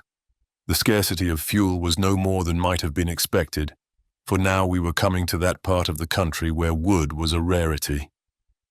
Next day the wind blew strong and cold from the northwest, and the cattle hurried onward in order, as it seemed, to keep up a circulation of the blood. Therefore, before we encamped, our party had advanced 20 miles nearer our destination, but all the men and boys were decidedly uncomfortable in Bodee. We had crossed 5 or 6 creeks which were no more than half their usual height, but the beds of the streams were so soft that we were forced again and again to wade in that we might lay our shoulders to the wheels when the wagons were stuck fast in the mire. To work in water nearly above your waist for half an hour or more until having become thoroughly heated and then come out into that chilling wind was indeed a hardship. During the next day, which was the 7th of June, we saw the first signs of buffaloes, and then indeed our hunters were wild to go out and kill some of the huge animals, insisting that I lead the party. Through these bottomlands, which were from 2 to 4 miles wide, there ran in every direction buffalo paths, which had been traversed so often by the animals that they were no less than 15 inches wide and 4 inches deep in the solid earth, and as smooth as if cut out with a spade. Although we knew that buffaloes ranged in this region, it would indeed have been folly to set off, especially at nightfall, with the idea that we might find a herd, and so I told the eager ones, who grumbled not a little, believing I refused to lead them in the chase because of my own indolence. Lame oxen. When we made camp after having traveled 16 miles, John Mitchell called my attention to the fact that our oxen were growing lame, and he seemed quite vexed because I treated it as a matter of course. Anyone who has traveled from the Missouri River to the Oregon country knows that while crossing the prairies, which are covered with a dry stubble of matted grass, the hooves of the animals will become hard and crack, thus allowing dirt to collect in the crevices until the leg above the hoof swells and sometimes festers. There is only one way to treat this trouble, which is to wash thoroughly in water made very strong with soap, and then scrape away all the diseased part of the hoof, after which tar or hot pitch should be applied freely. Our men should have looked after the feet of the animals, but perhaps because that required too much labor, they had allowed the poor beasts to go neglected, and now had come the time when, unless they set about it manfully, our journey to the Oregon country might be ended suddenly. An army of emigrants. That evening, while every man was working for the relief of the oxen, 3 companies of emigrants, one after another, came up and encamped within half a mile of us, until we had close under our eyes, belonging to these strangers, more than 100 wagons. There were in the first company 52 wagons, each drawn by 4 yoke of cattle. The smallest company had 13 wagons in its train, therefore you can understand that we were almost an army. Now John Mitchell and Susan understood why I had protested against joining forces with any of the companies we came across, For at this place the grass was scanty indeed, with many animals to feed upon it, and we had the greatest difficulty to find for our beasts as much food as they were needing. I insisted on pulling out at an early hour next morning in order to get ahead of this army of emigrants, and we traveled all day without finding better food for the cattle, encamping at night, after having journeyed 12 miles, with the knowledge that every beast we owned was sadly in need of something to eat. One train of the emigrants which we had left behind, numbering 43 wagons, came within sight of our camp that night just at sunset, and, finding the grass poor where we had halted, continued on. But I knew full well there were not hours enough of daylight remaining for them to find better pasturage. When another day dawned, the rain was falling heavily, and even John Mitchell proposed that we remain in camp rather than attempt to push on. But when I reminded him that the oxen and cows were straying here and there, striving eagerly to pick up a few scanty blades of grass, he held his peace. We continued the journey while floods of water came down from the clouds, until before we were half an hour on the way, everyone, save the women and children, who were protected by the wagon covers, was drenched. After traveling 15 miles, we encamped where the ground was so sodden that our feet sank into the soil 2 inches or more. However, we gained such shelter as we could under the wagon bodies or beneath the wagon coverings, striving to sleep while the wind drove the rain in upon us like a shower bath. We could not well put up the tents in such mire, and it was more comfortable pacing to and fro as if doing sentry duty than lying at full length in a veritable swamp. Again we set out with the rain coming down as if it would never cease, passing village after village of prairie dogs. But the children and the women showed no desire to spend any time looking at them, for all our company were in such discomfort that it would have needed something more than an ordinary animal to entice them out of their way 12 paces. Not until we arrived at the lower crossing of the Platte River did the storm of rain subside, and while we were striving to get the wagons across, the sun came out with full strength, making matters quite as uncomfortable for us who labored as when the torrents of water were pouring down upon our bodies. The buffalo country. At this crossing the water was from 1 to 3 feet deep, and the bed of the river sandy. Therefore, in order to get our wagons over, it was necessary to double up the teams, and in some cases put on 12 or 14 yoke of oxen, all of which required considerable time. When we were on the other side of the river, and our men so weary that they spent but little time making camp, in order the sooner to throw themselves down to rest, I aroused them to the highest pitch of excitement by announcing that now we were in a buffalo country, and that before many hours had passed, they should have as many short ribs, humps and tongues for roasting as could be eaten at one meal, however hungry they were.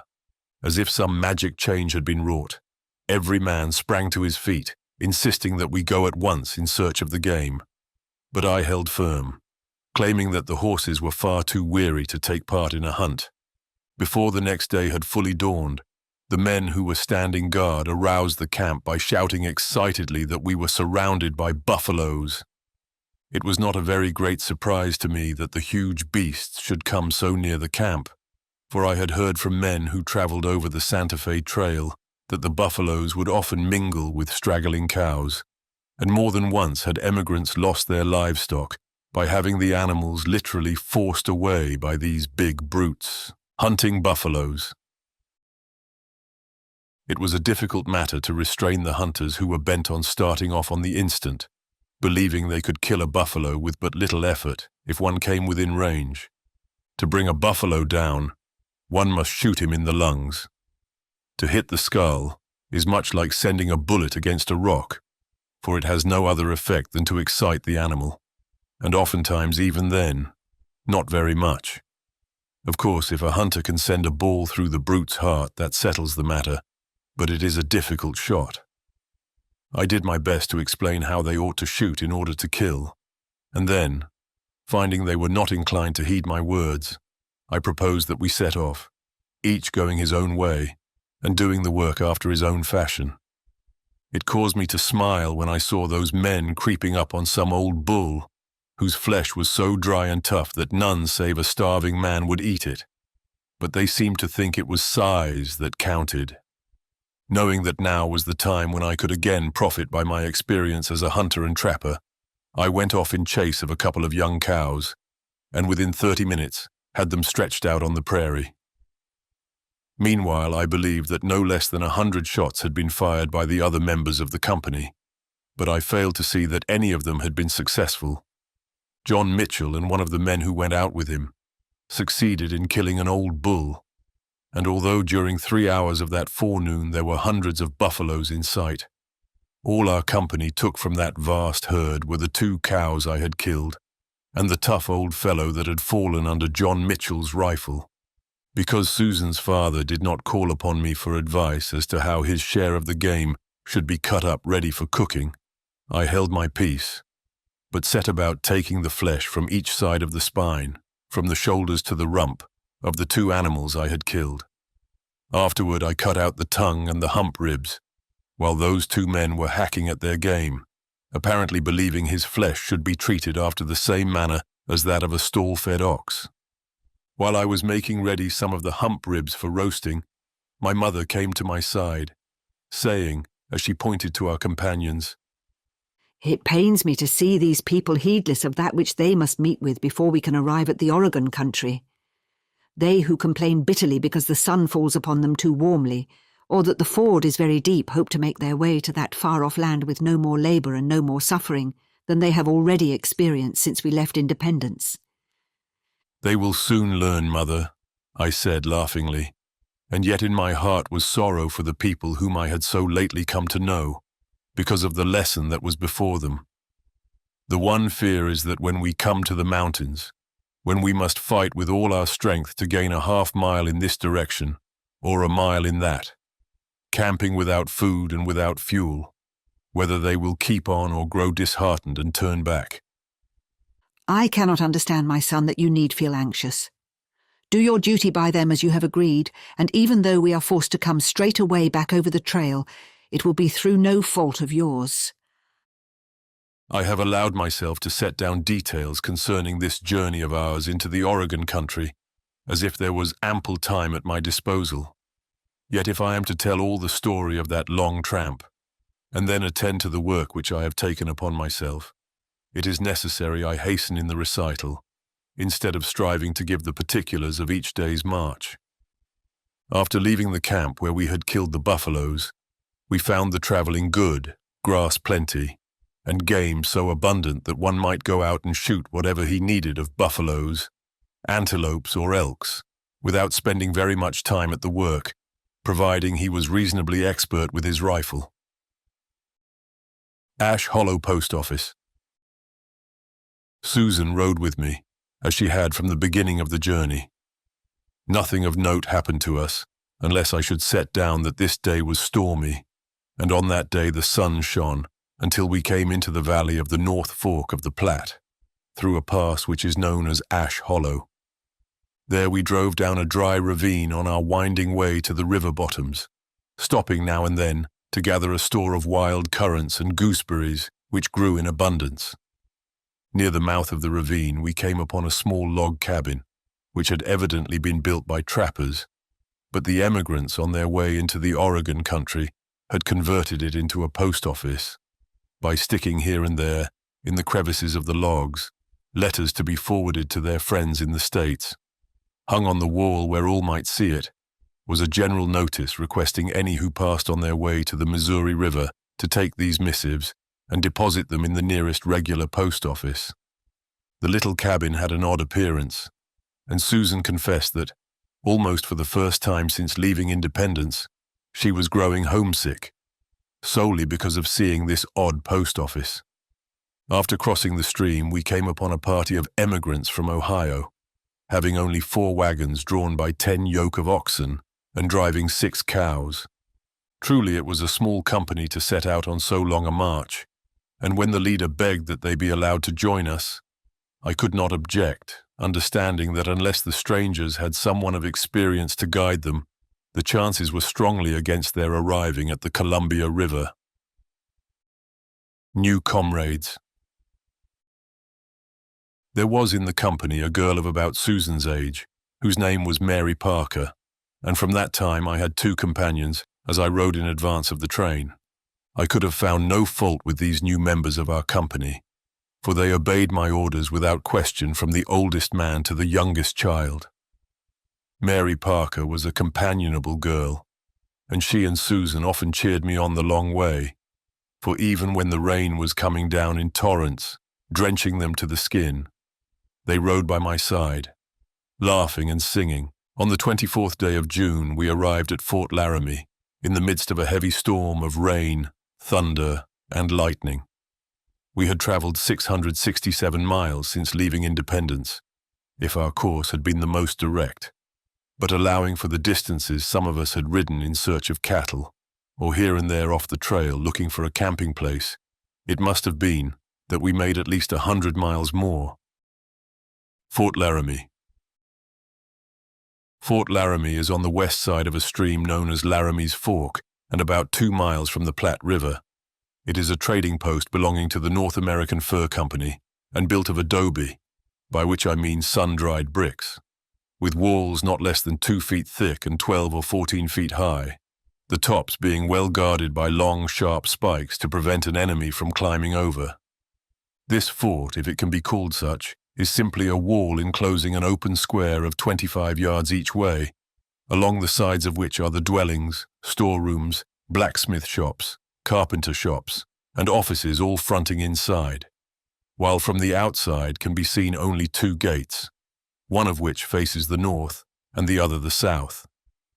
Just south of the ford is a wall enclosing about an acre of land, which is used as a stable or corral, while a short distance farther on is a cultivated field, the scanty crops of which give good evidence that the soil is not suitable for farming. About a mile below Fort Laramie, and having much the same appearance as that fortification, although not so large, is Fort John, which is in possession of the St. Louis Fur Company. We were given quarters inside Fort Laramie, which was much to our liking, for it would have been more than disagreeable had we been forced to camp outside the walls, where were, when we arrived, at least 3,000 Sioux Indians. Their buffalo skin lodges dotted the plain all around the fort, until one could have well fancied there were 3 times the real number in the neighborhood, and it was as if their teepees were countless, although John Mitchell was told that they had no more than 600. I learned shortly after our arrival that the Sioux had gathered here for the purpose of making ready to attack the tribes of the Snakes and Crows, and they had but just finished their war dance when we came up, seemingly having no regard for the violent storm which was raging. Even as we drove into the fort, the water was descending from the clouds in torrents, but there were hundreds of these savages, dancing and singing, and in various ways striving to show their joy because a war was about to be begun against their enemies. A Sioux encampment. A Sioux lodge is made of poles lightly stuck into the ground, in a circle of about 10 feet in diameter. The tops come together within less than 12 inches, this opening being left for the smoke to pass out, because in stormy weather the Sioux women do all their cooking under cover, when a fire is built in the center of the teepee. Herein they differ considerably from the Pawnees, who seem to think it disgraceful to seek shelter, save in the most bitter weather of winter. Over the framework of poles are buffalo robes, tied together with sinews until the covering will shed water and resist wind.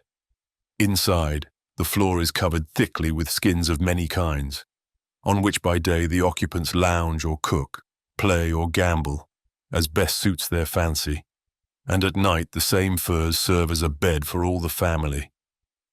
It was at Fort Laramie that I was met by certain members of the American Fur Company, who had in the older days been well acquainted with my father and had seen me more than once when I was with him. They paid their respects to my mother, and she and I, in company with John Mitchell and Susan, were invited to dinner with the gentlemen. We had cold corned beef and biscuit, with plenty of milk to drink, which fare was to us a luxury. Indians on the march.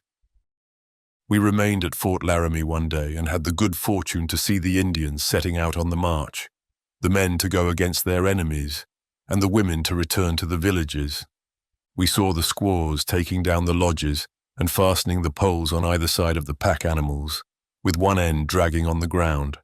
Across these poles, just behind the horse, were lashed short pieces of wood, forming a framework on which were tied the food, furs, and household belongings, while in many cases the children rode on top of the load during the journey. Then the babies were shut up in small willow cages, and either fastened on the backs of the pack horses or securely tied to the trailing poles. The women performed all the work from taking down the lodges to leading the pack animals. The men did nothing save sit on their ponies, decked out in a fanciful array of feathers, with their war shields and spears from which fluttered happy-colored bits of cloth, as if their only purpose in life was to present a warlike appearance. As I told the girls, those Sioux Indians making ready for battle were the first real savages we had met. They would not hesitate to carry away anything belonging to a white man if they could get their hands upon it, but they acted more like men than did any we had seen before. The 4th of July. Within 2 days, after leaving Fort Laramie, we killed 3 elks and 4 deer. It was necessary to halt another day in order to cure the meat, after which we pushed on at our best speed until the 4th of July, when all the company, John Mitchell's following as well as that party of emigrants who joined us at Ash Hollow, remained in camp during a full day to celebrate properly the winning of our independence. There was nothing we could do, save follow the example of the savages when they want to show signs of rejoicing, and that was to make a great feast. I had the good fortune to shoot an elk and an antelope shortly after daybreak that morning, and much to my surprise, John Mitchell and one of the men brought in a small bear. During the feast, those men who believed they excelled in speech-making showed their skill at great length. The chief part of what was said concerned the Oregon country and the possibility that the government at Washington would stretch out its arms over the land to which we were traveling, showing the English people that we claimed it as our own and intended to hold it against all comers. This halting for the celebration was of advantage to the cattle, whose feet were yet sore, for they needed rest quite as much as did the women of the company. Then, when we set off once more, it was with greater cheerfulness and increased hope, for the way could not have been improved nor made more pleasant. There was timber in abundance, so we were not put to it for fuel, and as for game, a good hunter might go out at almost any hour in the day, 2 or 3 miles from our wagon train, and bring back deer, buffaloes, antelopes, or even bears. Multitudes of buffaloes. 10 days after we celebrated the independence of this country, we encamped near the Narrows, within sight of the snow-capped Wind River Mountains, and then it was that our company got some idea of what a herd of buffaloes looked like. When we broke camp in the morning, it seemed as if the entire land was covered with the animals. They were in such throngs that the sound of their hooves was like the rumbling of distant thunder, and one could hear the click, click, clicking of the thousands upon thousands of horns when they came together in battle, for the bulls appeared to be fighting incessantly as they moved here and there.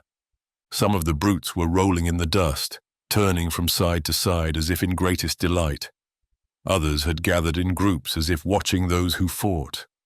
One could compare the scene to nothing more than to an ocean of dark water surrounding us on every side, pitching and tossing as if under the influence of a strong wind. It was such a sight as I had seen more than once, but to my companions it was terrifying at the same time that it commanded their closest attention. The big brutes were in such numbers that they gave no heed to us. Had we been needing meat, hundreds upon hundreds might have been brought down within a mile of the encampment.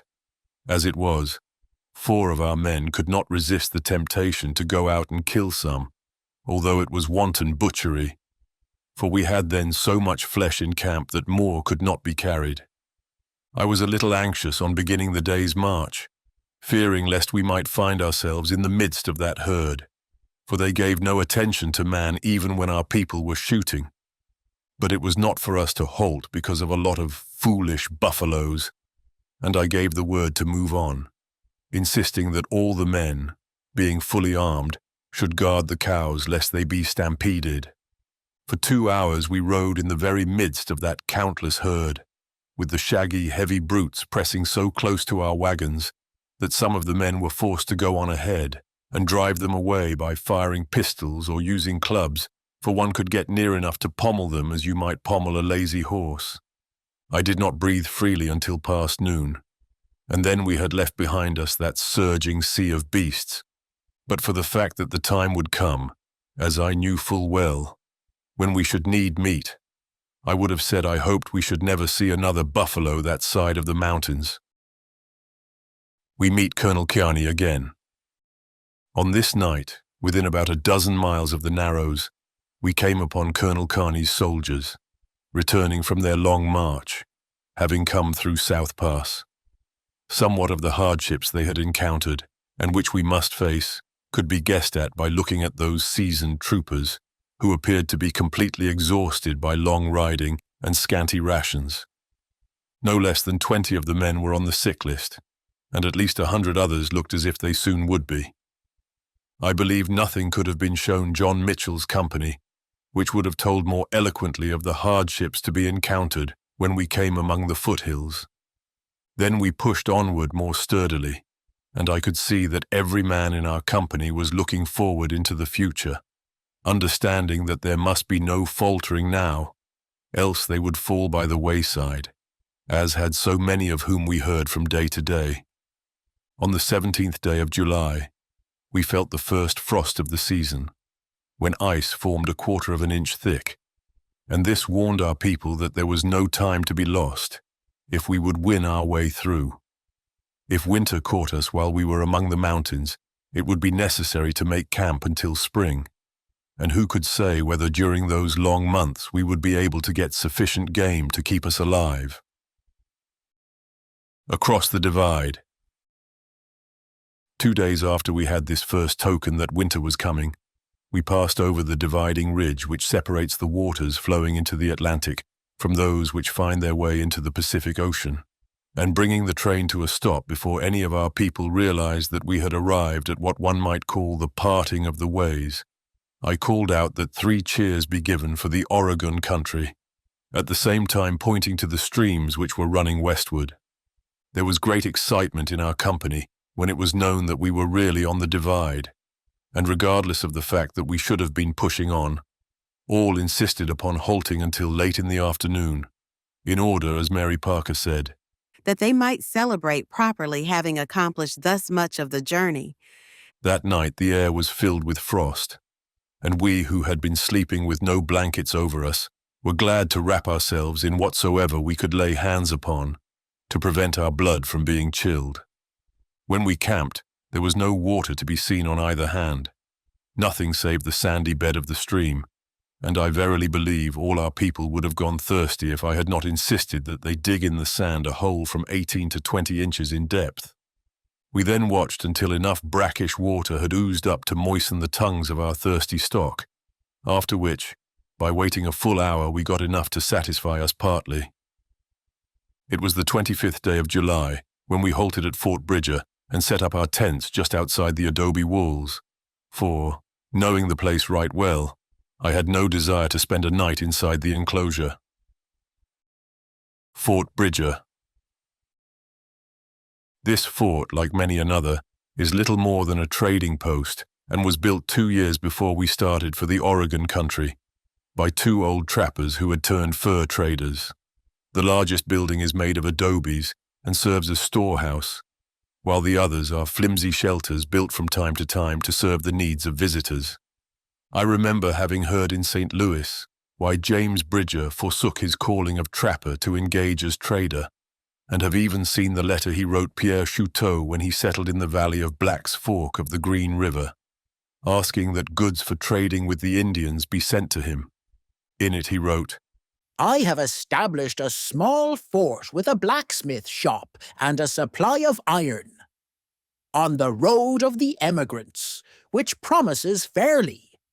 People coming from the east are generally well supplied with money, but by the time they get here are in want of all kinds of supplies. Horses, provisions, and smith work bring ready cash from them, and should I receive the goods hereby ordered, will do a considerable business with them.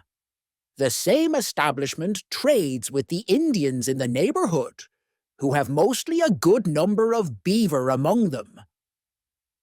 John Mitchell had a very good idea of how great a profit the owners of the fort hoped to make when he was forced to pay 5 cents a pound for flour and $3 a pound for powder, with other supplies in like proportion. James Bridger was exceedingly kind to Mother and me when he learned who we were, for he had often trapped in company with my father, and I believe he would have given us outright anything we might have needed from his stores had we told him we lacked money with which to pay for what was wanted. But I would not have taken a dollar's worth from any man, unless my mother had been in sore distress. Susan Mitchell was greatly interested in the trapper who had turned trader when she heard from my mother that James Bridger had been grievously wounded in a battle with the Blackfeet Indians, had received 2 arrows through his back, and yet after so severe an injury, he, with his friend Bascus and 2 other comrades, held the savages at bay for 2 days until a company of white hunters came to his relief. One of the arrows was taken from Bridger's body during the fight, but the other held firm in the wound, and Bascus cut off the wooden portion close to the flesh, letting the iron head remain. This piece of metal he carried in his body 3 years, until Dr. Marcus Whitman, who was on his way to the Oregon country, cut it out after long and painful work. The arrowhead was 3 inches long, and the barbs had become hooked around one of the man's bones, which held it until it was cut out by Dr. Whitman. We were at our nearest point to the Great Salt Lake, and at this place a trail branched off, leading to what is known as Ogden's Hole, close by that vast inland sea. If we had desired to go to the California country, it would only have been necessary to continue on around the Wasatch Mountains, and then strike off again to the westward, unless we were inclined to climb the hills, going by the way of that Salt Lake. There were 25 lodges of Indians near Fort Bridger, some of the savages having come to trade, and not a few of them being employed as trappers by the fur buyers. They were mostly of the Snake tribe, and had with them quite a large herd of cattle. Already Susan Mitchell and Mary Parker had seen enough of the Indians to satisfy their curiosity, and whether they wore moccasins of a little different pattern from other Indians, or fashioned their bows and arrows after another manner, was not sufficient inducement to persuade them to encounter such conditions as were to be found in the lodges. In order to give our cattle a rest, we remained at Fort Bridger 2 days, after which we went on again, with the hope of soon coming upon the Columbia River. Our men had been told by the fur buyers that it was of the greatest importance we push forward at all speed, lest we be caught among the hills by the snow, and during the 4 or 5 days following our departure from the post, we traveled more rapidly than at any other time since leaving Independence. The month of August had well set in when we came to Soda Springs, and there it was I had counted upon surprising Susan Mitchell. Nor was I disappointed.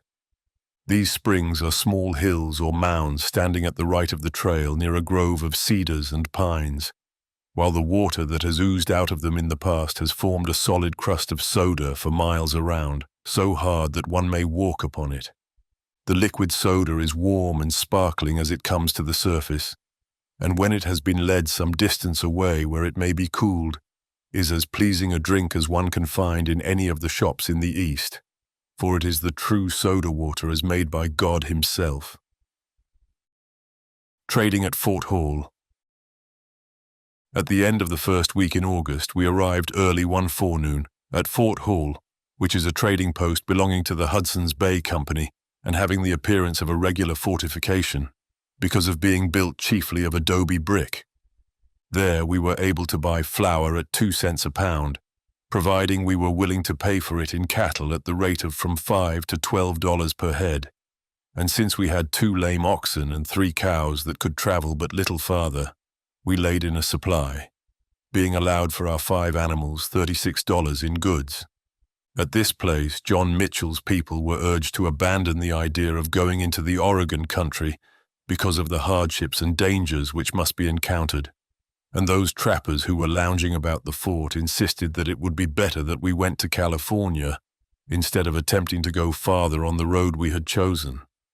The emigrants who had joined us on the way became frightened because of the many stories which were told and decided to try their fortunes in California rather than Oregon.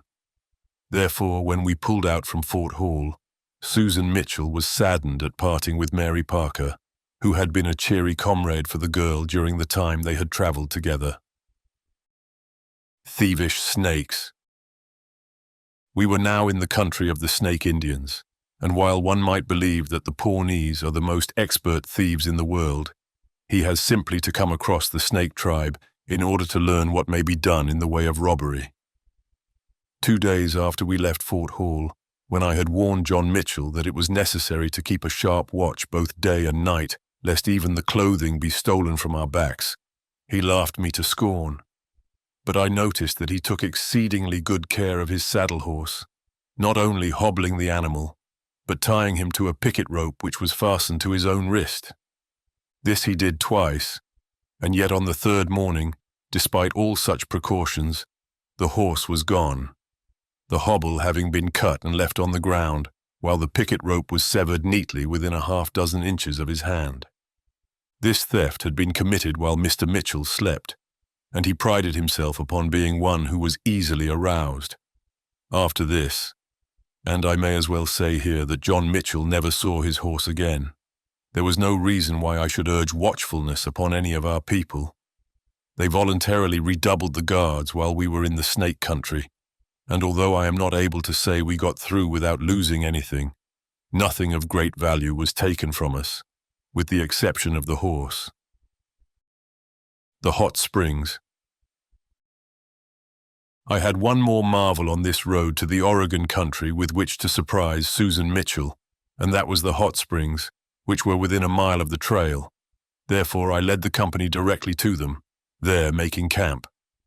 There are 5 or 6 of these springs, from which water bubbles up so hot that one may boil meat in it without need of fire, and when I said as much to Susan's mother, she was inclined to think I would make sport of her.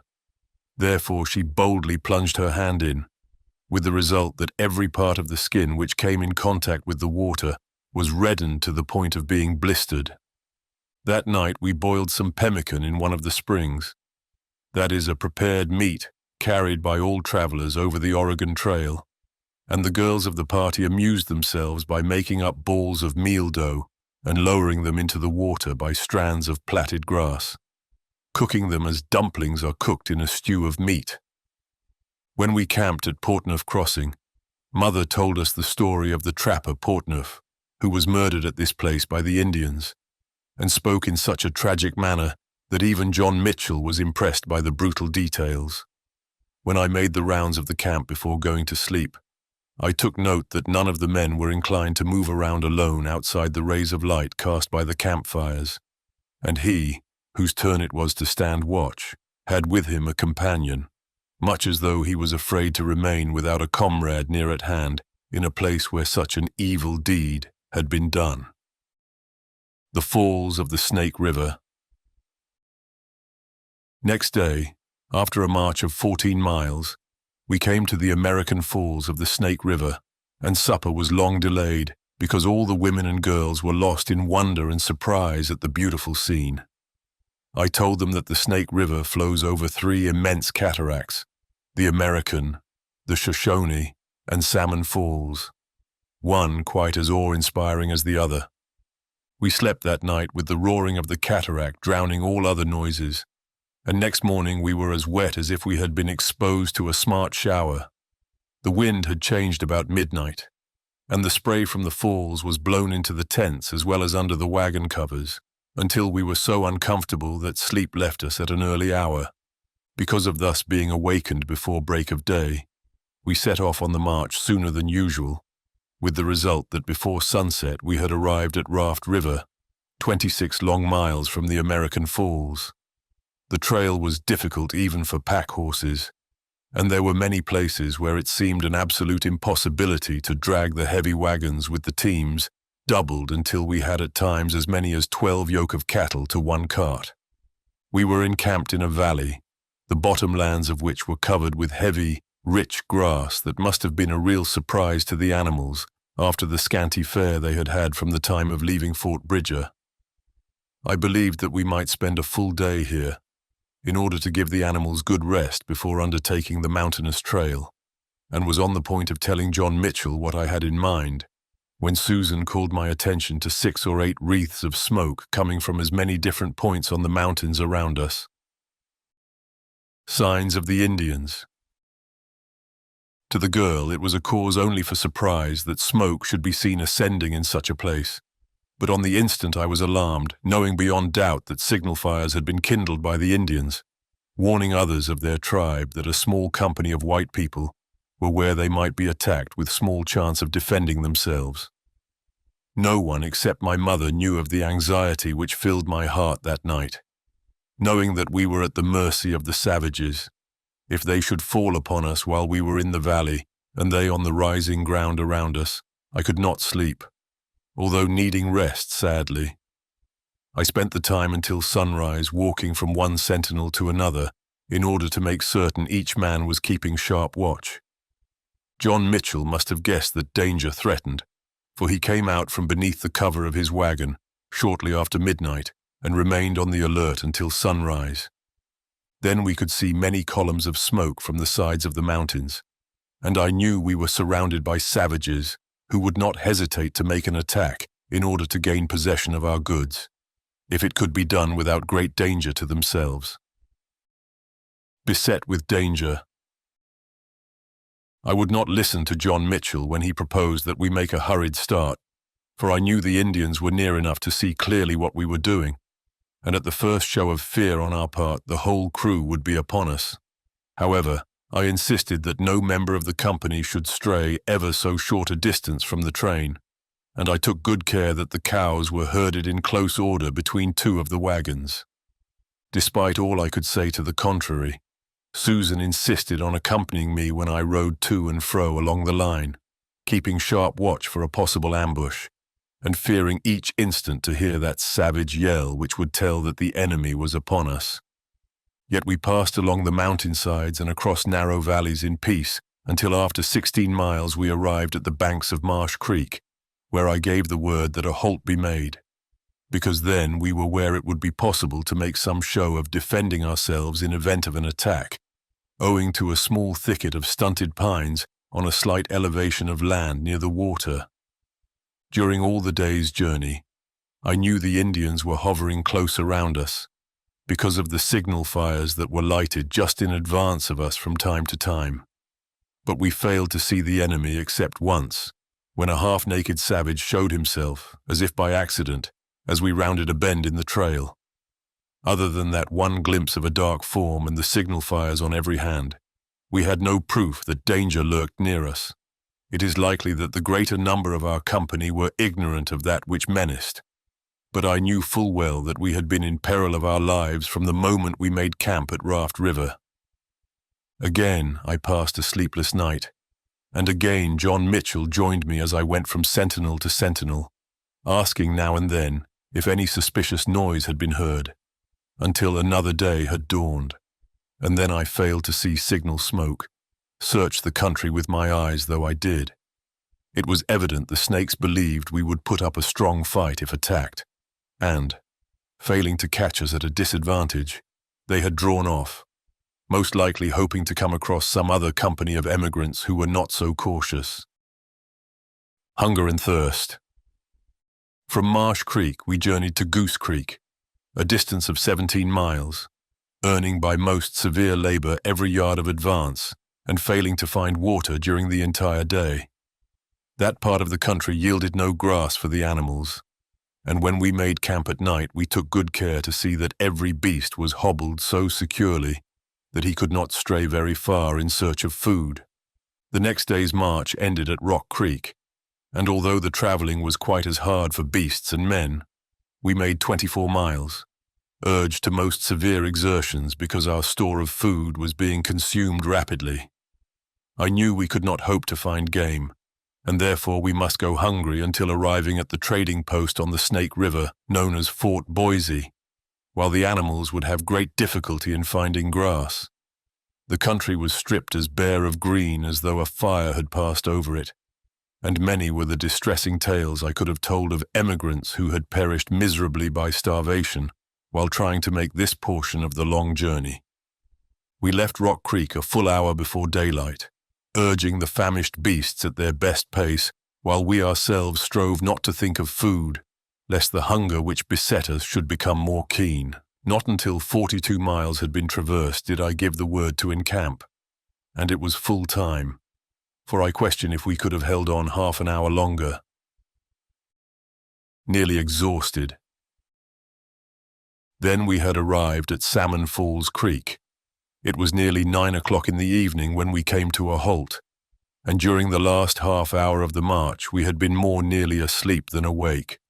At this camp we found a scanty crop of grass, but no food for ourselves, and when, weary to the verge of exhaustion, we crept under such shelters as had been put up hurriedly in the darkness, it was with the knowledge that sleep would come quickly, enabling us to forget, even for a short time, our great needs. From this point, the next camping place would be on the bank of the Snake River, at what is known as the First Crossing, 25 miles away, and then we had before us a journey of 73 miles to the Boise River, after which we must march 48 miles farther in order to gain Fort Boise, where food could be had. 146 miles stretched out ahead of us, before it would be possible to satisfy our hunger, and this distance could not be covered in less than 3 days. Our animals were so nearly worn out with severe work and lack of food that it did not seem possible we could advance another 10 miles, and yet all that long distance must be traversed unless we gave up the struggle, leaving our bones to bleach on the trail, as many another had done before us. Now and again we came upon ghastly evidences of death, in wrecks of wagons and tokens of human beings who had perished by starvation. Perhaps it was well we saw those things, since they forced our people to struggle all the harder. We traveled in silence during the 3 days before arriving at Fort Boise, eating nothing at noon, and for breakfast and supper receiving no more than enough to prove how desperately hungry we were. I strove to keep my mind fixed upon the danger which might menace from Indians, in order to be ready to guard against it. But the others, even including Susan, rode or walked listlessly, as if already despairing of ever being able to accomplish the task before us. The animals moved feebly. Twice an ox fell in the yoke, refusing to rise again, and we were forced to leave him behind. The men worked half-heartedly when it became necessary to double the teams in order to haul the wagons over the rough road, and so great became the suffering of all that we moved onward as if in a dream. Arrival at Fort Boise. I shall not speak of that terrible time, save to say that the good God permitted us to arrive finally at Fort Boise at the very moment when I believed there was no hope of our succeeding. It was as if we had been dead and come alive again. When the trappers came out to meet us and carried the women and children into the enclosure, for having arrived where grass could be found, the hungry beasts came to a full stop nearly a quarter-mile distant, nor was it possible to force them forward a single pace farther. Fort Boise is a Hudson's Bay Company's post, and if the trappers and traders there had been members of the American Company, they could not have treated us with greater kindness. Because of our exhausted condition, the men took entire charge of our cattle, and we were treated almost as children, being waited upon during the first hours after our arrival, as if we were not capable of caring for ourselves, which I suppose really was the case, for if we had been allowed to have all the food we desired, some of the weaker ones might have eaten until they died. 2 days at this post served to put the members of the company, as well as the cattle, in fairly good condition, and the men who had treated us so kindly urged that we take our departure without further loss of time, lest we be overtaken by snowstorms while among the Blue Mountains, which range it would be necessary to cross before we arrived at the Oregon country. On the trail once more. I understood that such advice was good, and when John Mitchell would have lingered despite the advice of the trappers, I took it upon myself to insist that we go forward, picturing to him in the most vivid colors the result if winter came upon us before we had scaled the mountain range. In order that we might not overtax our newly acquired strength, we brought the first day's march from Fort Boise to an end at the bank of the Malheur River, 16 miles distant.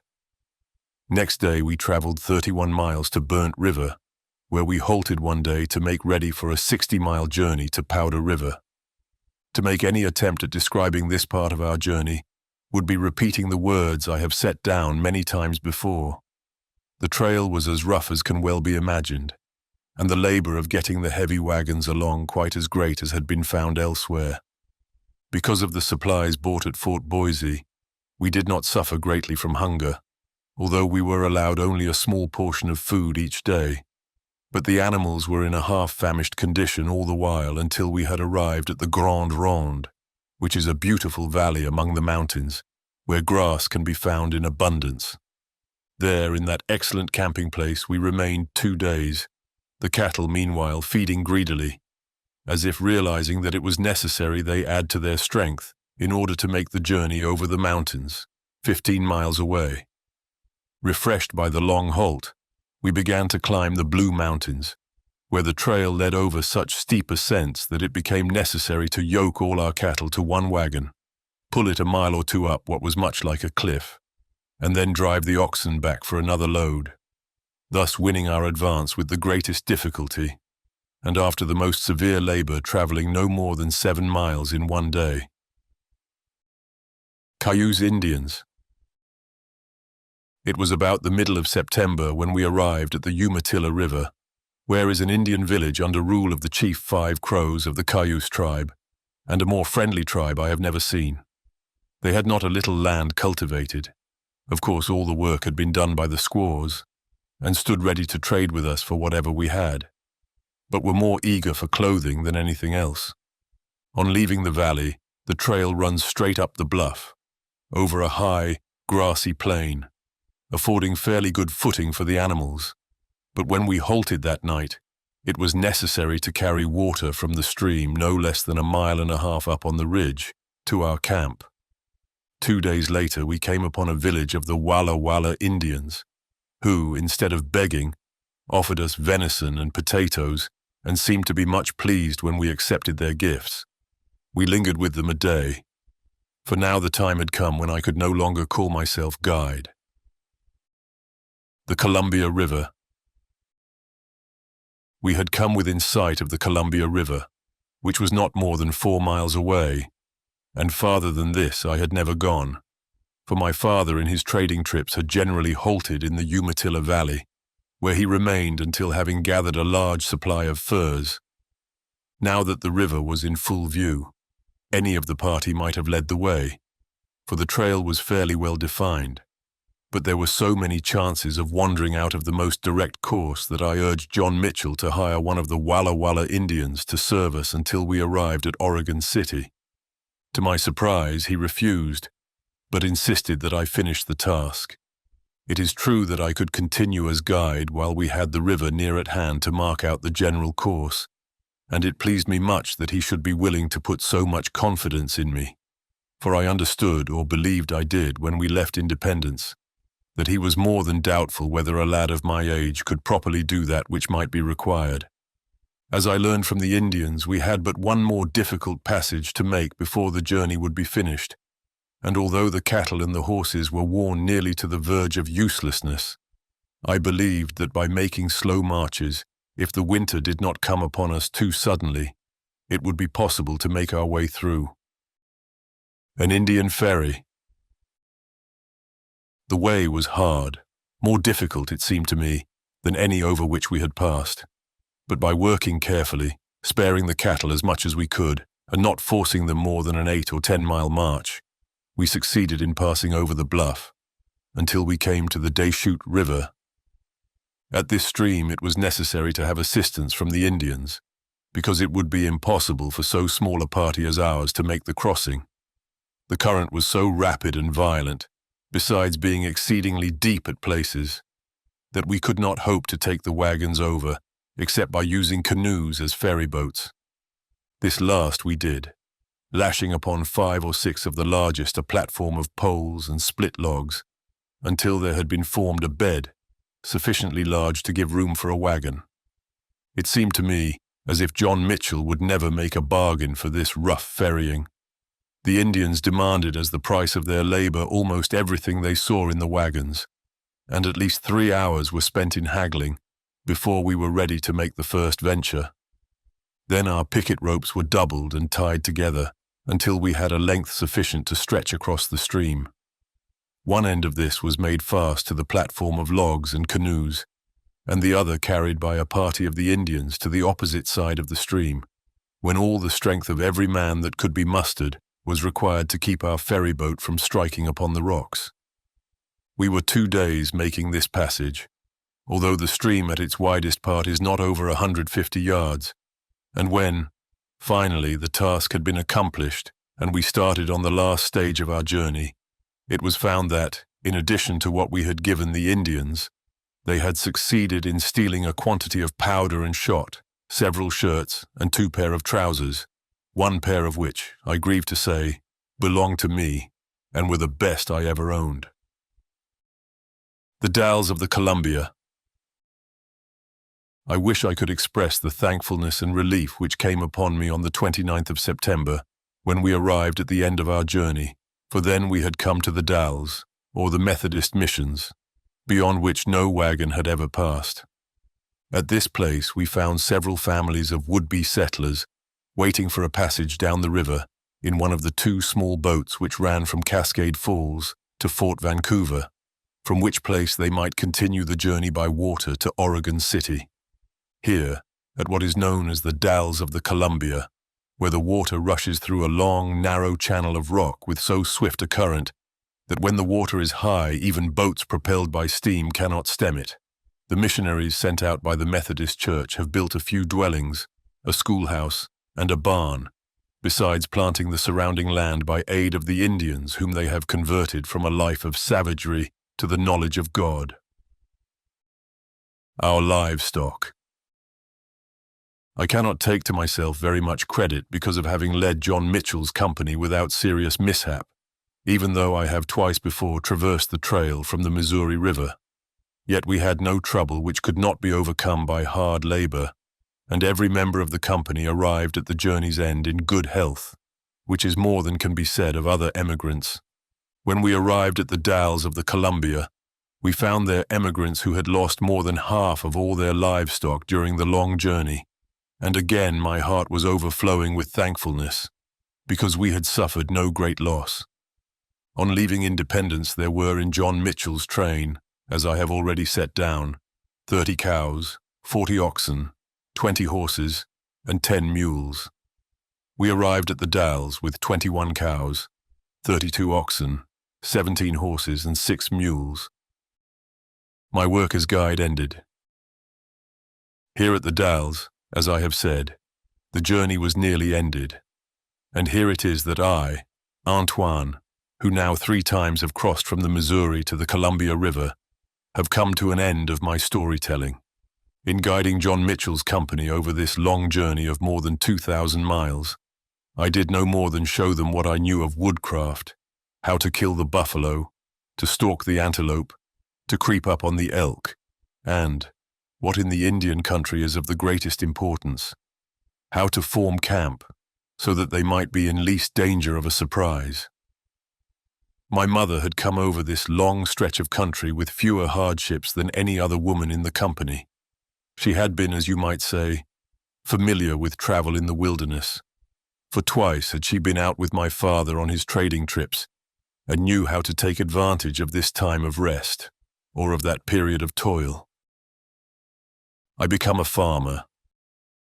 Having left our home in St. Louis, we began to realize, as the end of the journey drew near, that we must look upon ourselves now as settlers in the Oregon country. Because of not having sufficient money with which to embark in my father's business, I must content myself with becoming a farmer, that I might the better care for my mother. even though it did not accord with my wishes to abandon the life of a trapper, yet that was of no account, so long as I was able to do my duty by my mother, even as she has done her duty, and more, by me. Concerning the journey down the river, when we traveled comfortably on a boat, there is no reason why I should set down anything, save that we arrived at Oregon City on the 22nd day of October. We remained at the mission, with other intending settlers, a long time waiting for the boats, and when we arrived, the journey which had been begun on the 6th day of May, if we counted the beginning when we left Independence, was at an end. There were many matters regarding this long march of ours, many small adventures and larger misadventures, which I would dearly have loved to set down. It would also have pleased me to tell how it was that I came to buy land on the Columbia River, with the money earned as a guide, together with what was received from the sale of the old home. All this and more I would like to set down in detail, but I have not the time in which to do it. Therefore I will write as the last words that I, who once claimed St. Louis as my home, while I labor with my hands in the fields for my dear mother, have put behind me the past with its lure of trapping and hunting, and learned to think of myself only as Antoine of Oregon. You finished listening to Antoine of Oregon, a story of the Oregon Trail. Subscribe to Bodee Books' YouTube channel or Spotify to listen to more free audiobooks.